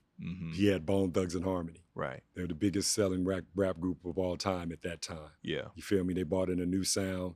He wasn't falling off. He had me. The Compton City G sound like it was falling off. Right. Like, real shit. Yeah, he wasn't falling off, man. It's like there's a Hollywood side that has to make things be portrayed a certain way. And especially considering who's telling the story. Yeah, all day. Yeah. And it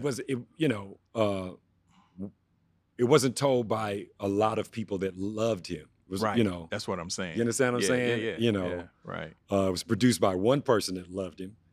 But everybody else, I don't think they cared too much for him. You know what I'm saying? Like, just to me. Yeah. You know what I'm saying? Like, did you, living with him and being so close to him, did you see, did you see, was his lifestyle that where you could say, yeah. No. That all happened before me. He was he had women, but they were like the mains. So it would be this person, and that person. Right. Anything else he didn't bring around me. Right. So I only knew 3 that he cared about. Yeah. You know what I'm saying? Yeah. And I didn't see anything that could have led up to that. Yeah. But you got to remember, I'm coming in. Yeah. Past N.W.A. Right. And the past crazy young days. Like you got to remember, this is Eazy-E from the 80s. Yeah. You know what I'm saying? So anything could have happened from that time. That's true. Yeah. Yeah. But just So once he passes away, are you still signed to Ruthless? Or are you still? Yeah, I'm still signed to Ruthless, but I'm in negotiation with Brian Turner to get my own label. Yeah. Shari bought. Eazy used to bring me up to the office. I rode with him everywhere. So Brian Turner would see me every day because I would get up. Eazy would wake me up at 6 a.m. just to roll out with him because he's been up all night for me to keep him from falling asleep. And he would leave Calabasas and come all the way to Norwalk to grab me to take me back to Calabasas. And on his way back at 8:30, 9 in the morning, we go eat at Roscoe's, leave Roscoe's and go straight up to Priority.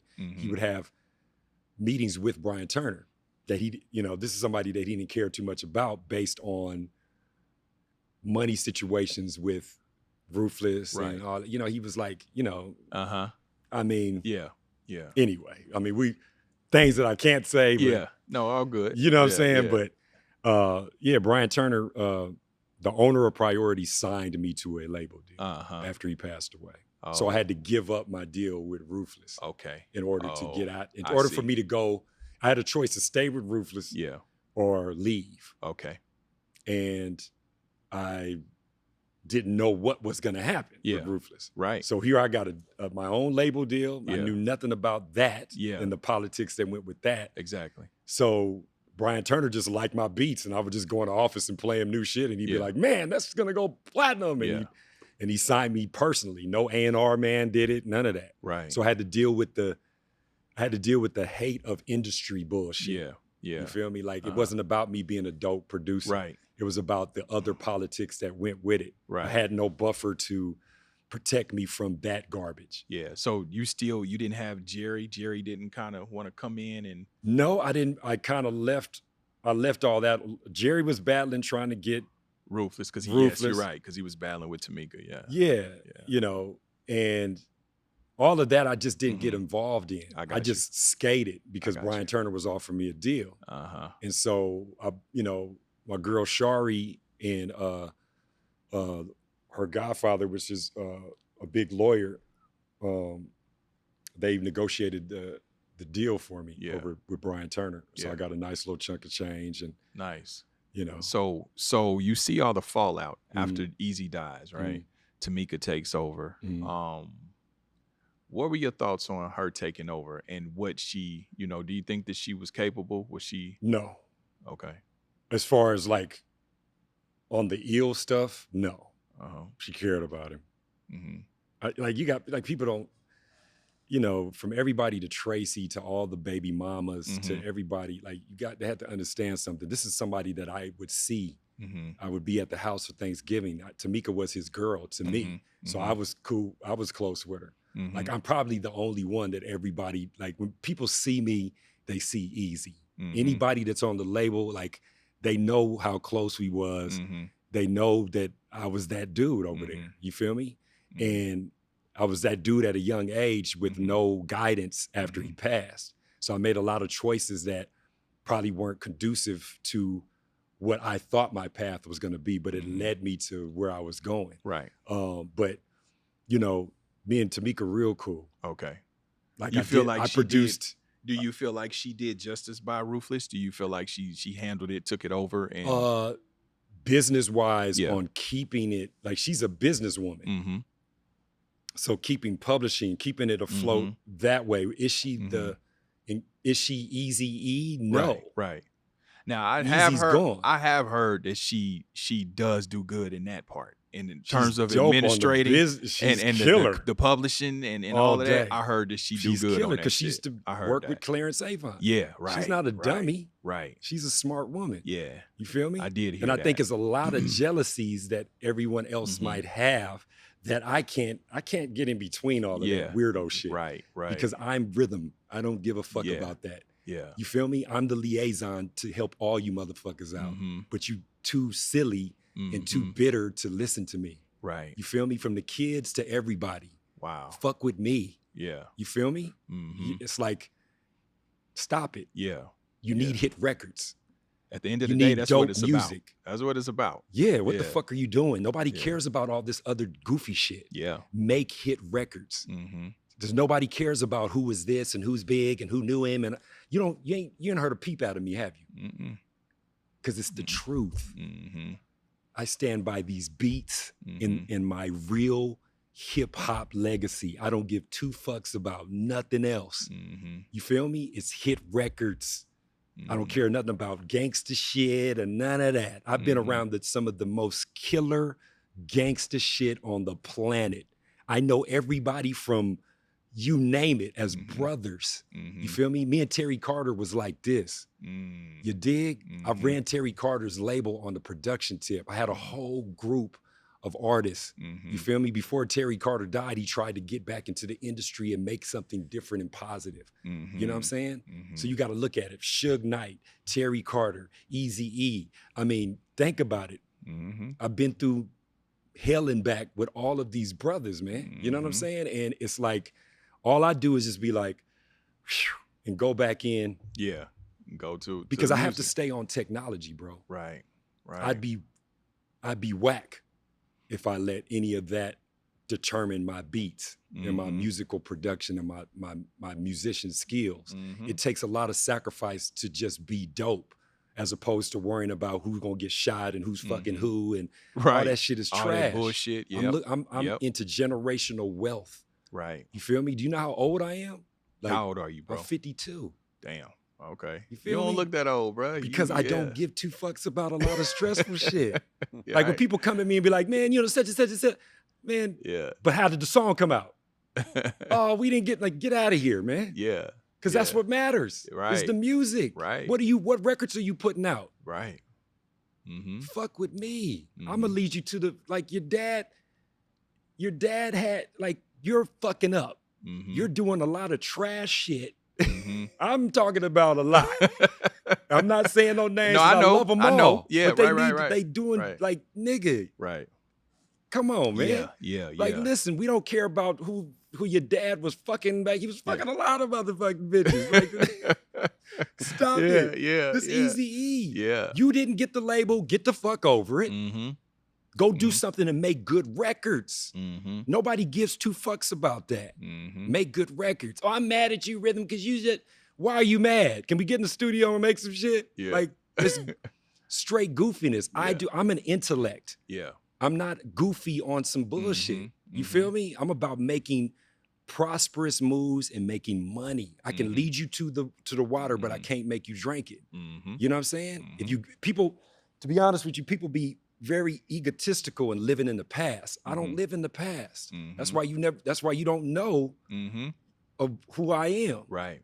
Because I don't live in the past. I keep going into the future. Man, we on crypto and like, come on, bro. Yeah. So speaking of which, bringing it to the present, you know, where are you at with it now in the game in terms of, you got new artists, you on your production shit? Like, what do you got cracking out? Okay. So in 2000, me and Chill from Compton's Most Wanted started going down to Atlanta. Because after Eazy died, and a lot of, I had the Ruthless, Death Row, diss music on Dr. Dre, and all this old corny stuff that was hindering me being a producer, man. I'm a music producer. I just so happened to be one of the pioneers of gangster rap beats. You feel me? And grew up in South Central LA. So it was the heart of my music to create that. You feel me? From me, Battle Cat, Quick, Pooh, everybody, we all lived the life through music and making these beats. So I was like, fuck it. Let me just go and see what's happening in Atlanta, right? And I started going down there, me and Chill, and I started seeing a whole different life for Black people and how, you know, music was being made. Right. You know, it's a whole different, the strip club life. Yeah, man, that's a whole different culture down there. I just started seeing how other producers was like super winning and they had no gang element. It wasn't. Yeah, it's different. It's a whole different culture, a whole different world, bro. They fuck with each other. You know what I mean? Yeah, bro. You know, even if you know, they don't get along like that, you just don't have that bullshit gang politics. No, shit. you don't, man.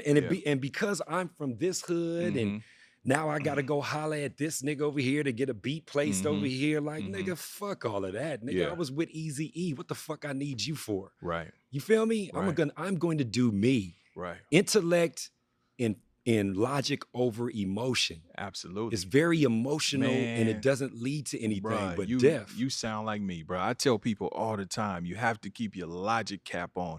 Run the shit through the logic cap and then through the logic filter. And what's left, let that affect you. But when you lead with emotion, you're going to be chasing your tail all the time. You be making a lot of mistakes. Yeah, because emotion has no logic. Right. It's feelings. It's feelings. And we all feel something. It don't even have to be rooted in reality. So think about it. It's just like a horror movie, right? Horror movie can put fear in you and you like, oh shit, it's a monster under my bed. That's not real. No. That's just a feeling. It's in your mind. Head. So even when you get into it with another nigga over something, somebody's got to get intellect involved or something's gonna happen. I've gotten into situations where I could have been killed if I had went the same way that they were going with it, with the emotion. Right. And gangster niggas is emotional as fuck. I say all the time, sometimes you gotta do the thinking for everybody. Nigga, you gotta think for everybody. Man, I've been in situations where, bro, like if I didn't just be like, all right, hold on. Yeah. I'm finna go in here deal with this nigga like a brother. Yeah. Because I know he mad as a motherfucker. Yeah. But does he really want to kill me? Let's see. And I go in there and I talk to him and we might start tussling. But he respected the fact that I didn't go emotional. Right. And it ended up being positive at the end of the day. Right. Yeah. So that's the way I look at it. I like going to Atlanta and meeting all the new people in the industry, being down there. I've been living down there since 2010. Okay. And my sister passed in 2010, and I was like, damn, you know, I was going through a divorce and all types of shit. But I went down there and I started linking up with people like Bone Crusher. Yeah. Started just seeing how the scene was down there, and I really liked it because it let me take a deep breath and get away from the bullshit that I was dealing with in LA. Yeah. Like I'm a veteran music producer. Right. And, you know, not trying to toot my own horn, but I'm dope as fuck. So let me ask stop you. it. So I know you're a real producer. Have you got acclimated? Have you recalibrated your ears to this pocket of today? All day. You know, the trap shit. I've been Because living in Atlanta it's a whole different pocket. for 15 years. Yeah, I've seen it. I've been making trap beats since they came out. Yeah. Yeah. I've been making all the music that everybody starts hearing out here for the last 15 years. So have you got any placements with some of the youngsters, the current motherfuckers? Here's what I've done. I'm into putting out the artists that I believe in. Okay. And finding investors that have the money to put behind the artists. Okay. Some artists might come in with their own bag, but in order for me to make big publishing money throughout my life, I need to produce the records. It has to say produced by Rhythm D or produced by Rhythm D's whole clique, and we all do the numbers game when it comes to publishing. Splits, yeah. Yeah. So if you don't have the right amount of investment and capital to produce your product and market and promote it, then I'm not going to get paid for the rest of my life. The music that I did in the past has fed me up until now. Right. And if I don't show you how to do that in a world that's flooded even more, right now, 100,000 records come out every other month. Yeah. So how do I teach you in today's market to get your music through all of the stuff that's out? I show you that you need to take this budget and do this with it. Pay these people. No, they're gonna just take your money because you know how that game. Yeah, for sure. Hey man, I got such and such company. I can market and promote you. Oh yeah. Thanks, brother. And no, nothing happened. Oh yeah. I know the real people that if you have the real bag, this is what you need to pay. And everybody falls short because if you're just sitting on 300,000, get out of here. Right. Because it's going to take 300,000 to get you popping. Right. So if that's all you got, you're not gonna make. Once you get to 100, you're gonna be like, oh shit, Rhythm. You think we should take a meeting at a label? Yeah. No, nigga. Yeah. You need to get your analytics this way. We got to get some records hot. It takes 6 months to a year to get an artist really popping. Even sometime to work a record. Sometime a record don't pick up steam for a year. Come on, now. 16 months. I mean, even if you look at LMA, that booed up shit, they worked that shit for like 18 months. Now, how many times you think I heard it in Atlanta before you trickled down? You see what I'm saying? Stop it. Yeah. And then, like you said, in that 300, is that working terrestrial radio too? That is working. So what happens is you've got to get the record to a point to where you're testing to see if you want to dump another 100,000 into terrestrial you want to see radio. if it gets if it has legs. Yeah. But I will tell you this, to any investor, if you're looking at, how am I going to make my money back? It's terrestrial radio. Because terrestrial radio pays out a bigger publishing split. Right. So even if let's say that your record was mediocre, and you put 100 grand into it to get it played X amount of times on the radio, you're gonna make that money back over a course of time, but you're gonna actually make more. Exactly. You feel me? So a lot of people don't really understand the investment side to this. No, that's real. This is a product game. It's a single market. It is incredibly flooded. It is more popular over talent. It's a whole different ball game than it was when I came up. I got drafted. I'm not a beat maker. Right. You know what I'm saying? I got drafted. Yeah. Hey, you got drafted. Yeah. It was like, sign him. It wasn't, we didn't have to have 30 million followers. Right. Like I don't even have a lot of followers on Instagram. I put it like this. The way I tell people, they're like, well, why you don't have that many followers? I'm like, I'm not from that. I'm a leader. So I don't need that. The people that you wish you were hollering at, they follow me. Right. And I can call them on the phone and go to their house and have dinner with them. Yeah. Because I don't need, imagine if you only had 3 followers, right?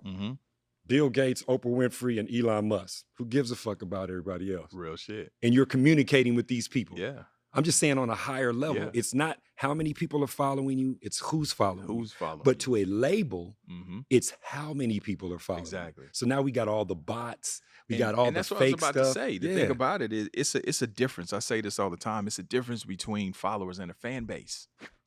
These are two different things. You know what I mean? And even when you talk about followers, I mean, truth be told, I mean, a motherfucker, a superstar might only have 10% engagement. You know what I'm saying? Somebody else might have 2-3 million followers, but you got shit 1 to 5% engagement. You know, and then a percentage of them, how many of them people gonna spend money with you and really fuck with you? Not many. So, you know, it's smoke and mirrors a little bit. Think about this. Yeah. We can hear all the music that we want for $10.90, for $9.90. I think they even raised it, didn't they? I got Android. I'm on YouTube. Oh, they just Apple just raised it up to like $10.99 a month, not $9.99. Okay. More. So $10.99, you can hear anything you want at any time. We had to go out and specifically love that artist enough to get out of our bed and drive to the store and buy a record and it was stand an in line. It was an experience. Yeah. Nobody feels that anymore. We've got more artists than we do stars now. And I'm kind of scared of how the future is going to look with all of the fakeness. It's so fake, man. It's like, some of these people I wouldn't go see if they were playing outside right now for free. I wouldn't go see them. There's no one's entertaining. You know, when you come from Michael Jackson and James Brown and people that gave us real entertainment because there was no way to fake it. Right now, it's ways to fake it. Bro. And I think really, to be honest with you, because it's technology. You know what I'm saying? Because they made it. Because you got to think in our day. You had to have real money even to get an album pressed up, even to get in the studio time, 100, 150 an hour. You know what I'm saying? To get in a quality studio. Oh, and the tapes. Yeah, and the tapes. You know, even the fucking reel-to-reel shit was expensive as fuck. Come on. Even the Lisa's 8, that's all of that. Engineer, mix, mastering. Totally different. Artwork. I can remember, shit, this is just the 90s. I'm paying $2,500 just for artwork. Now, $50. Anybody could do fucking. You could do it. Yeah, you do it on your phone, right? So technology watered it down a whole lot. Yeah. You know, because to your point, I say that all the time as well. Like, we love Michael Jackson, Prince. We loved all these people because it was something special about them. They could do something that everybody couldn't do. That part. But now, you know what I mean? Through technology, anybody. I mean, think about it. We have, and I ain't gonna say no names, but we have influencers that are damn near billionaires with, you can't think of shit they done. It's like, damn, what talent you got again? But they're popular. Yeah. You know what I mean? Because of YouTube. It's a gift and a curse. Yeah. It's a gift and a curse. But like you said, we know the difference because we're from a different era. Right. Yeah. And you can here's the thing, you can either be bitter about the past and wish it stayed the same, and that's retarded. Or you can learn it and see where you fit in it to make it work. Take advantage of it. Yeah, absolutely. And that's all I do is learn all the musical technology and stay on point with that, because that's where I started. Yeah. If I fall off, it's not going to be on that. Right. You know. Yeah. And even, you know, far be it from me to be a hypocrite, but I mean, even what I'm doing now in terms of content creation, right? Right. I mean, you know, me transitioning from music for so many years, but now, I mean, fuck, I'm able to have my own platform and say and create and talk to who I want to talk to. But back in the day, I had to have a TV show and get green lit and all of that, you know. Using public access. Yeah, you know what I mean? So it's a gift and a curse. Yeah, it is. Yeah. Like I said, it goes back to, you know, the Wright brothers can't come back and be mad at the jet engine. Right, exactly. That would be crazy, you know. What artists are you feeling now? Like, who are you? What youngsters, or period? Like, what music are you into now? All of it. I have to. I mean, as far as feeling as a stars, I stopped being a fan of it when I started becoming a professional producer. I stopped being a fan of anyone. Yeah. Because that hinders me from being able to produce. Because I'm a fan. I'm not a fan anymore. I'm telling you what to do. Right. You know, I'm aiding in betting in your growth on creating a song that's going to make a product for all of us to eat for the rest of our lives. So I have to be a Phil Jackson. Phil Jackson has to be able to sit Kobe down. Right. He can't be on Kobe's nuts and be like, oh, you know, just willy-nilly and play it. No, I have to be a producer and have the intellect to be able to control the atmosphere of the studio, not be the boss and tell everybody what to do, but still be able to collectively make the product good at the very end of the day. So in essence, you're doing consulting now? Yeah, I'm doing consulting, but mainly, like I said, I'm producing, mixing. I'm doing a lot of mixing. People just don't seem to know exactly how to do that. That's crazy. I'm doing a lot of mixing, but I'm doing a lot of finding artists that have financial backing and placing them in the right place to actually become big, and showing them like, look, you may not be Drake, but you can get your own fan base. Right. But in order for you to get a fan base to where you're making money, you need to do these things and pay all of these people. How much money you got? No, stop it. That's not, no. You know what I mean? Like I tell people that, I'm not someone that can read the future, but I can kind of tell if that may not work or not, you know? And then I have other intellectual people around me. If you're the smartest person in the room, you need a new team. So I have nothing but smart people around me that I bump off of and get feedback on. Okay. So it's been a fun thing. I've collaboed and have become the mentor to a lot of the newer producers that are out now. Like I've become the big brother. Yeah. And I like teaching. So, I've been teaching how to make beats and production in Atlanta and some of these schools. And it's just fun having the knowledge and the respect. Like you never know what your music and how it affects people until you hear the people talk about your past work in front of you. Right. You know what I'm saying? Real like shit. you'd be like, wow, that was your prom song? Like, you know what I'm saying? Like that's the reward, is seeing how your music touched somebody's life and at what point. Right. So on that note, I mean, you, like you said, you're an intellect. What advice would you give this new generation? Because I mean, you see, we just lost Takeoff. We have this very destructive part of the culture. You know what I mean? What would be your advice to the youngsters coming up? You as a veteran producer, veteran, music guy, executive. What would be your advice? My advice would be to stay focused on your path in journey to getting to your goal, and don't let anything get in the way of that. Be slow to anger, because it can turn into something else and destroy your path. Don't be afraid to be, I would say don't be afraid to be innovative. Because to me, there is a fear of innovation now that makes everything sound the same.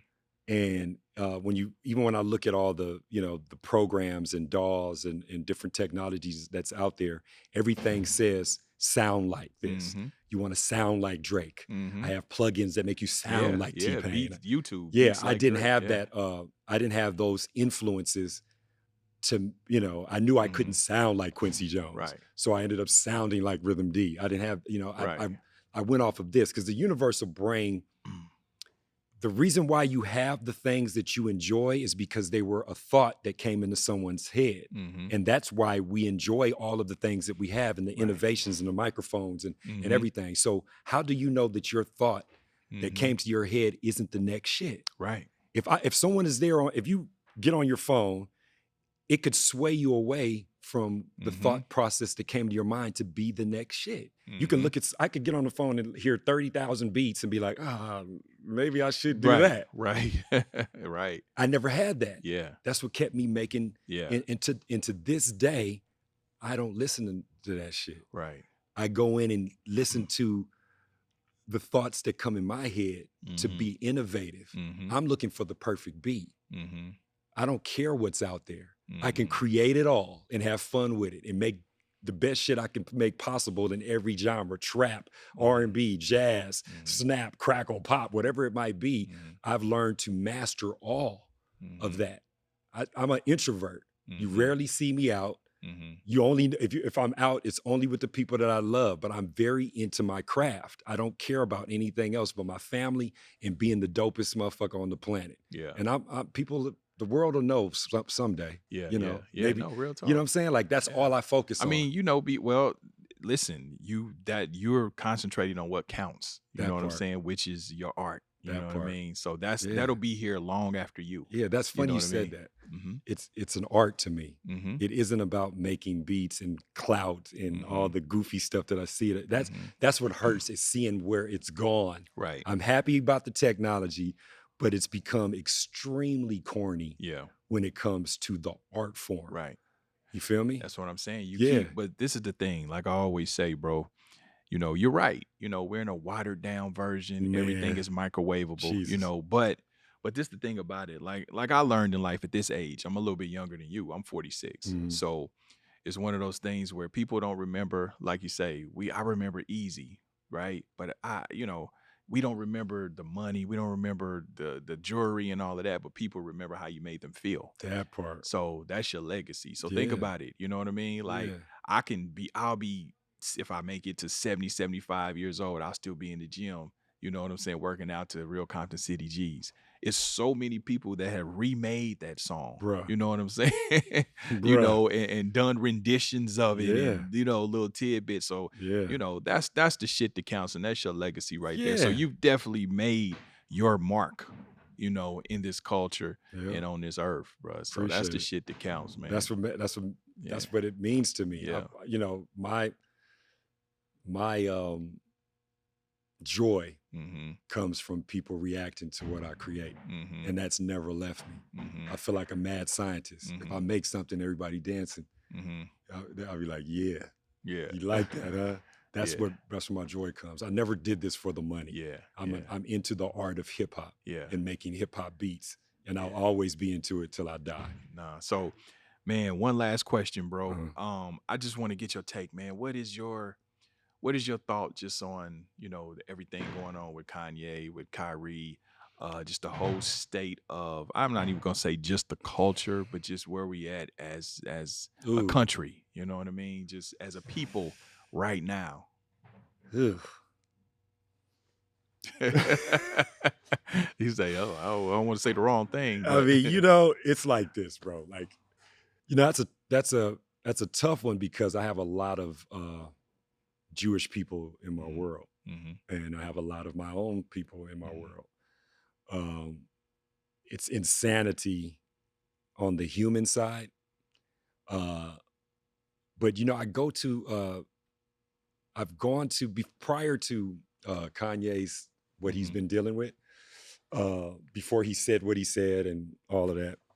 I had went to a few functions of Jewish people, and they meet in silence and talk about, they get together without anybody knowing.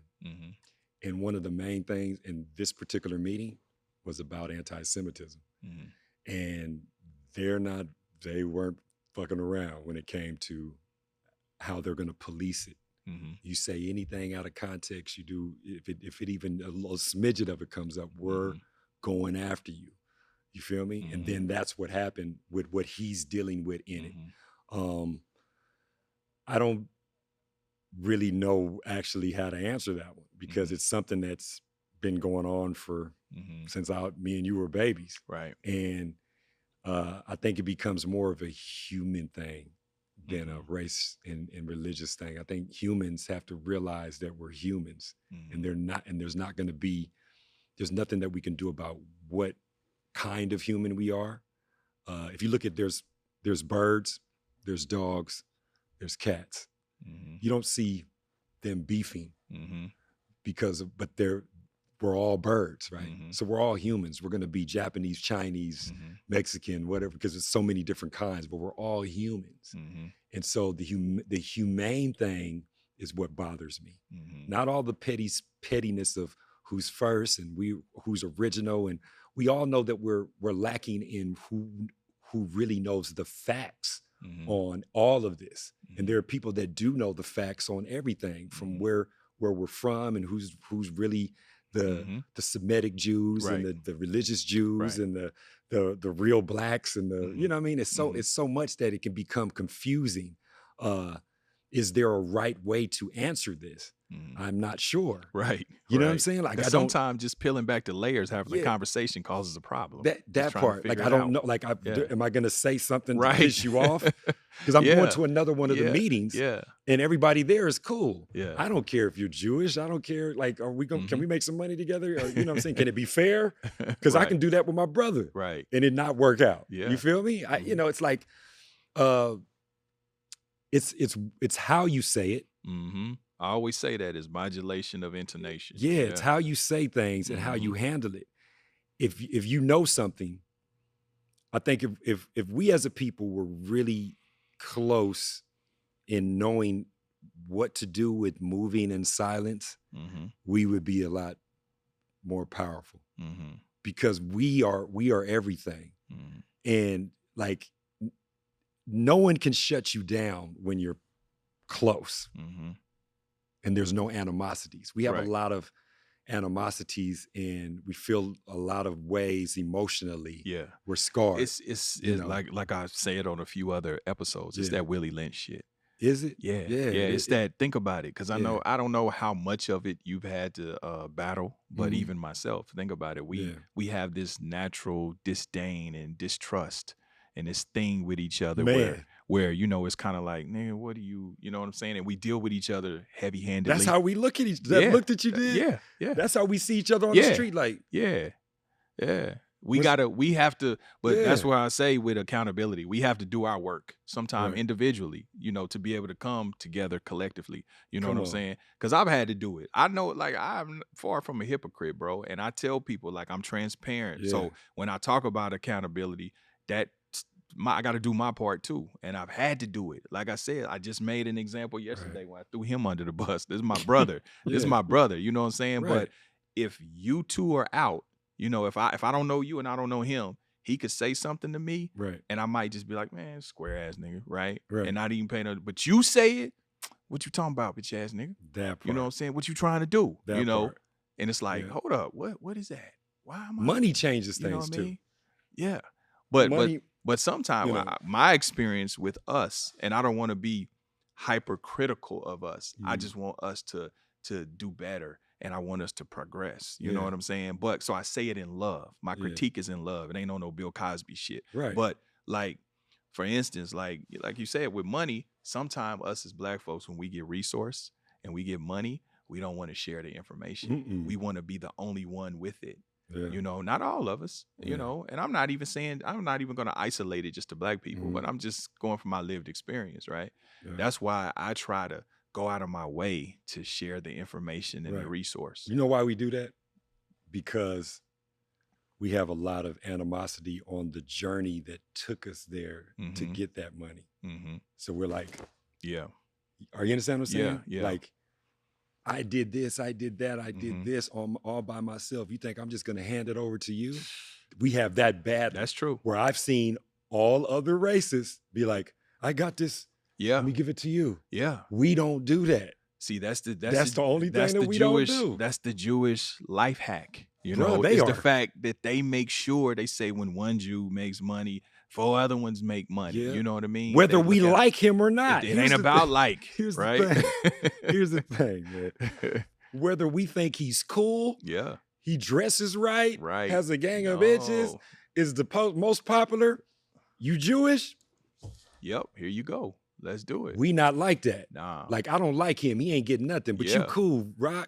Woo, woo, woo. And then another thing that we do is if we fall on hard times, we like to, you know what I'm saying? He fell off. He fucked up. Kick him. You know what I'm saying? Where, you know, hey, Tom, here's another couple mil, you know, get back with us when you get on your feet. Come on, you know what I'm saying? And they do that. Yeah, for sure. So this is why I talk about accountability. It's just things that we could do better in. You know, I think the days of trying to, you know, wait on other people or other cultures, like, what can we do for ourselves? Okay, we know we started in the race, you know, way behind. We understand that. We got a lot of catching up to do. We get that. But we can at least, let's just try to do what we can, do our part. You know what I mean? So when will we overcome? Yeah, that's what I say. And I know you know, I mean, producer Ken, that's my brother. You let me know if I'm too hypercritical, but this is real shit. And as I say, it's the uncomfortable conversations. Right. You know, This is an uncomfortable it's an conversation. uncomfortable conversation. Because But I'm too light skinned. I would rather, like him, this my bro. Right. I would rather him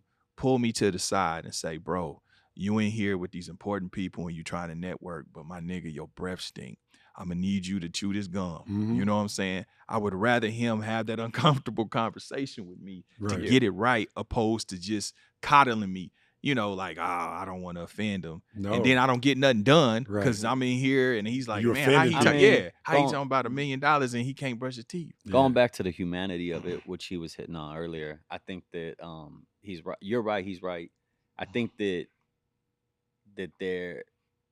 there's some built-in shit that we all have to deal with. So you're talking, and you have been for this whole week, you're talking about like there's systemic racism. You're like, we get all that, but we need to be better with each other. And then on my end, when I look at it, well, like I'm not coming from your perspective. Right. So I'm still looking at the root of the problem. Like, well, shit, on my end, for people, I'm Italian, but for people like me, like we have to address our issues with why motherfuckers get dealt with so heavy-handedly. Yeah. And you know, there's a lot of like white fragility too. Like white people be scared to give up power. So they get real like defensive. Well, I ain't like that, and I got you. But the reality, the reality is we need to all look at it with an empathetic eye and be like, man, this is my brother for over 2 decades now. Right. So it's like, see, I want Court. You know, me and Court, we try to win together, whatever it is. Now, the cold part about it, if as being your real brother, I would have some animosity that you're close to him like that. That we deal with that. Like you're trusting him over me. That's what we have that badly. And if I look at what I've been through with Jerry Heller, and like I've had nothing but Jewish people in my career, and I've had no problems with them on that level. But I can't tell you what Kanye's dealing with. Right. He's a billionaire. Right. So it gets to the point to where you want to have ownership of all your stuff, and you don't want to share it. But I don't understand his side of what he's dealing with because I'm not there. Right. But I get it because it's been that way for umpteen years, and it becomes a human thing. If you have to take away the races out of it, right, and just look at humans. Like I told one of my cousins the other day, I said, hey, if aliens really came to Earth, it would change. It would either make us worse as humans or make us closer. If there was really some aliens that were going to annihilate humanity, the human race, they don't care what you are. These things are going to kill us. They're looking at you. You're human. You're human. We're going to annihilate all of you. Right. Would that bring us close together? If I see a Jewish man right there and he done fail, and I'm running from the alien, do I not pick him up because he's a human, or do I go back to him? No, you're Jew. Or you're Japanese, or you're like, it's really like we're incredibly intelligent, but unsustainably insane. Just how we think, and social media really shows. It's entertaining, but it shows the buffoonery. It highlights motherfuckers' ignorance, don't it? Like, and then the algorithm, which is AI, it pushes the stupidity. Bro, I can click on one big booty twerker. And for the whole day, that's all it is. Look, I bet you, if you go outside later on and look on your phone, because we've been having this conversation, you're going to get some things that have to do with anti-Semitism coming up on your phone. Yeah, right. Real shit. Yes. Yeah. Whatever we're talking about right now, I'll probably go get in the car and something will come up on Jerry Heller. Yeah. Easy. I swear to God. So the robot is getting closer to Terminator. Yeah. Because the robot will be like, well, how about I just annihilate you all? Because all of you are a threat to you're a threat to the world. Because you can't seem to get along as human beings. So let me wipe out all. The logical thing for me to do is like, oh, all these ants here, wipe them out and start all over. Nah, that's a word, bro. That's a word. Well, man, listen, it's been amazing, bro. I ain't gonna keep you this week. We done like 2 hours, bro. Oh easily, man, I like couldn't even that. tell. You What know time what I'm is saying? it? That's when you know it's good, right? I appreciate you, man. But man, hey, listen, I just want to give you your flowers, my brother. You know what I mean? You contributed, like I said, to the culture. Amazing music, and you continue to do so. And again, you know, awesome energy, awesome brother. You know, with an outlook and a perspective that is needed in the culture, man. So I just want to tell you, man, we appreciate you, Rhythm D. Man, I appreciate you know what y'all. I mean? And listen, I'm ruthless for life too. I know I got this no limit chain on, but Yes, sir. trust and believe I'm ruthless for life. Yeah, man. For sure. So man, Big Court, Rhythm D, producer Ken, Holding Court Podcast, man, we out of here. We appreciate y'all. God bless. God bless.